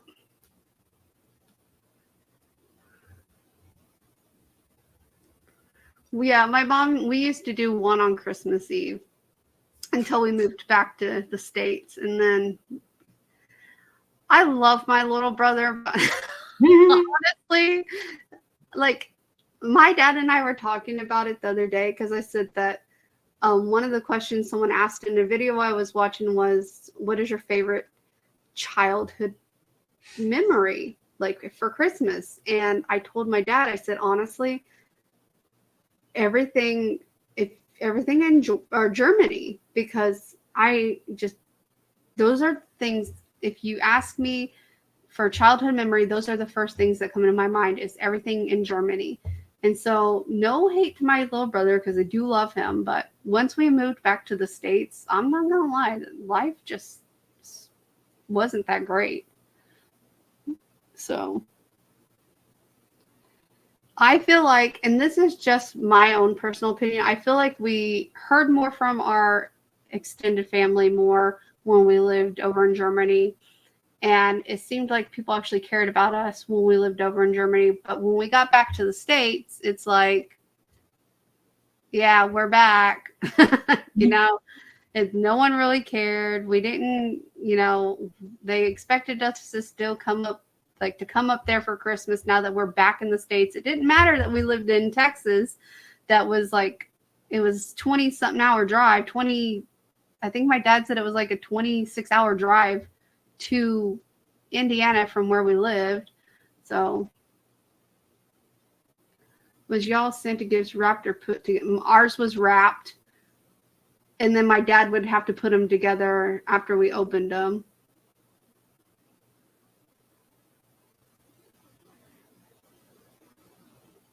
No, yeah, see, I think if I ever have kids, that Santa's presents aren't going to be wrapped. They're just gonna, and they're not gonna have, because I know this is stupid because my parents bought us like electronics and stuff, but I like the whole thing where they're like, don't buy your kids electronics and stuff from Santa, because there's kids that in their classes that are asking for the same stuff and they're not going to get it because their families can't afford it. So I will never, for one, I'll never have kids, but if I did, their Santa gifts would not be like electronic. It'd be all like just normal toys, and they wouldn't be wrapped, and they wouldn't get that many. They'd get maybe like 2-3 max from Santa, and then the rest would be from mom and dad. Because my parents wrapped the Santa gifts. My mom did. My mom wrapped our Santa gifts, but every Christmas movie you watch, for the most part, like 90% of them, the Santa doesn't wrap the gifts. He just puts them under the tree. So I'm like, if they see that and then they're getting wrapped gifts, and then I don't know. I think that's part of how I figured out that if there's any kids watching Plug Yours, that it was all fake. Is because like I seen the wrapping paper and in my mom's stuff, and then it was the same wrapping paper that Santa used. My mom claims it's Santa drops the presents off for her to wrap, but I stopped buying that after a while. So I think my mom said the same thing. Yeah, I think my parents were saying like the same, like that. They're helpers. Yeah. We're Santa's helpers. He brings them to us and we wrap them.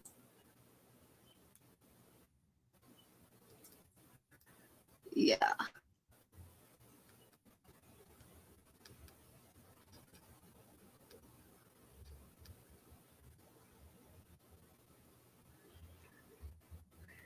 I do remember a lot of our traditions, but like, I think that's the other part, is that we were a military family. And so around the holidays, all the other, like when we lived in Germany, we couldn't go home because they don't have leave to go home and stuff like that. And so as just a big group of people, we would all get together and celebrate these holidays, whether it be Christmas, Thanksgiving, Easter. We just had a big old fun time, and we get back to the States and it didn't seem as special anymore.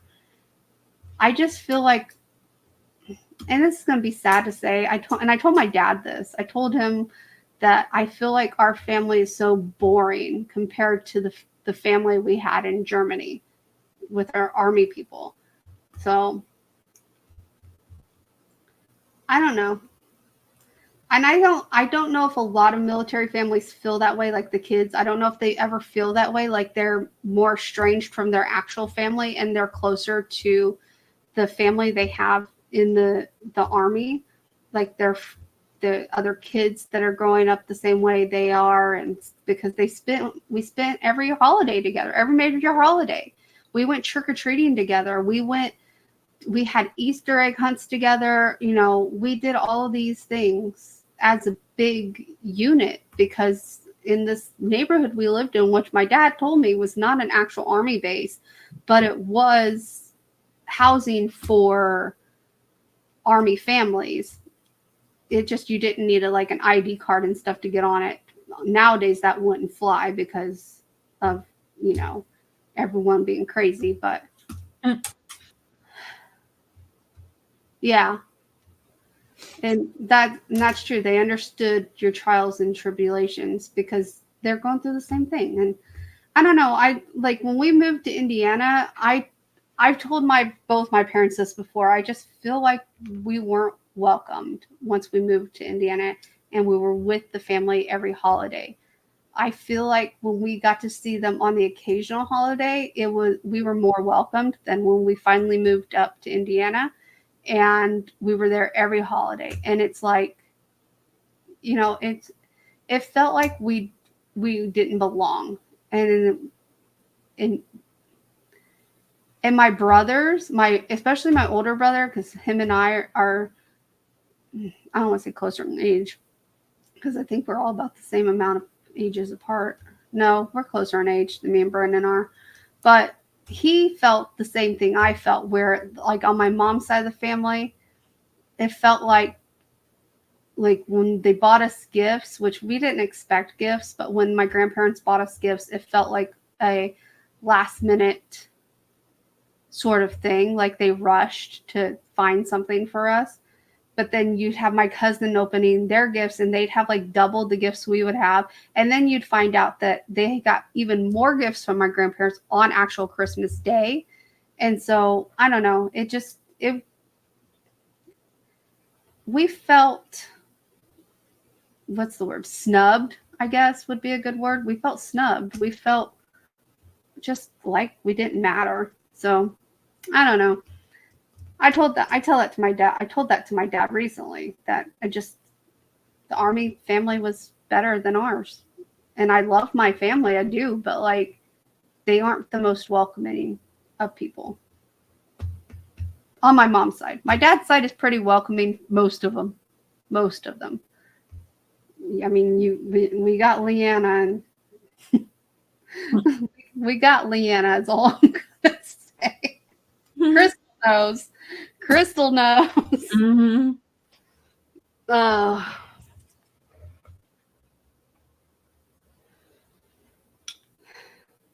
I was very, you know, as much as we are all the kids are, you know, whatever about my dad's dating life now, I was surprised at how well my family took it. Because, you know, my mom was their family forever.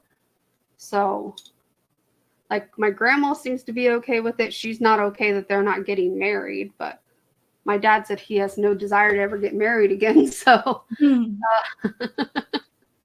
but that's all my grandma's. When are you going to marry her? We're not getting married. Why not? Yeah, well, her generation, you know, it was like you just get married, you know, so that makes sense. Yeah. Yeah, if you live together, you should be married. Mm-hmm. Apparently, she didn't realize Justin and I lived together before we got married.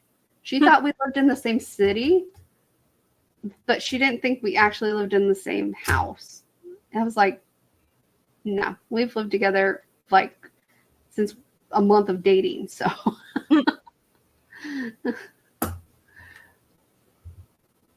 anyway, I was supposed to get off here at like 4 o'clock because I have to cook dinner. So we're going to have to end it now because it's almost 5 o'clock. Anyway, guys. Yep, we're approaching the 4-hour mark. Right? Oh, man. I even sat there and said, I need to figure out a way to where we can like get all of our talking out within 2 hours. But I don't know if that's ever going to happen. I don't know if that's ever going to be in the cards for us. Maybe if we do like more non-live things to post where I edit it down, but we're going to have to wait until I can afford an editor for that. So, all right, guys, we will be back next Friday, same time for Birthmas. For Birthmas, yeah. I don't know what we're going to talk about. Maybe I'll look up some fun crap to talk about, but we'll see. We're not doing anything big. No, what am I looking for? No, nothing scripted like we tried. No topics. But if you think of something we should talk about, because I think it's been funner since I've stopped picking like major topics to talk about. Like today's episode literally was inspired by me staying up all night. Not all night, but having trouble sleeping because of the whole Megalodon thing popping in my head. And so she'll probably just roast me the entire day. And I already had like news articles pinned that I wanted to talk about, but for the most part, no real topic plans. Just current events is what we're going with for now on. Is we're just going to talk about current events or something that's irritating us or just something in general that pops in our head. But if there's anything in particular you ever want to talk about, you just let us know and I will make it happen, because that's it's supposed to be our job, but it's my job. Oh, and maybe I'll actually put some work into the thumbnail again next week, because that was a last minute choice as well. Usually I just find a picture off the internet and make it the thumbnail. So. And she was late in bringing me in here because she was doing the thumbnail. I almost didn't think she was going to let me in. This week, yeah. I actually sat there and took the time to do a thumbnail. So I'm sitting here twiddling my thumbs like, are we doing a live or not? I was waiting for your text. I really was. I was going to be like, you'll get the invite when I want you to have the invite. Oh, all right. That's it, guys. I really got to go cook because Justin's going to be off work in like 10 minutes and I haven't even started cooking. Yep, he's going to be all like, caveman hungry. We're caveman dinner.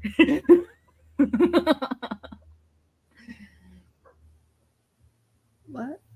You Bill heard it was dark in the basement.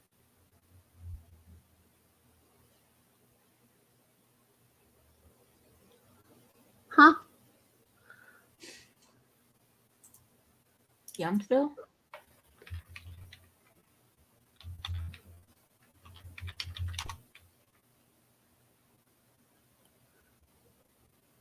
There's a Yountville, California.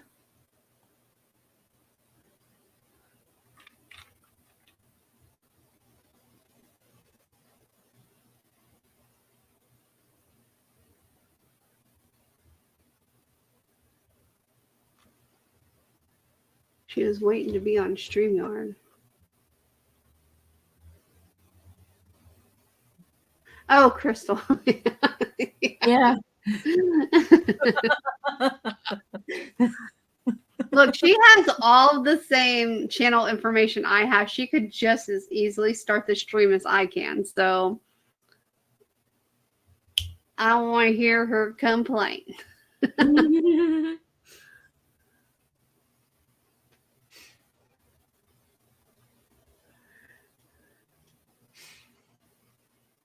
Oh, you could. Look, things sometimes just go, phew. So I used to be blonde. I was born a blonde, so. All right. I'm really leaving, guys. So peace out. See you next time. And yeah, thanks for coming. Bye.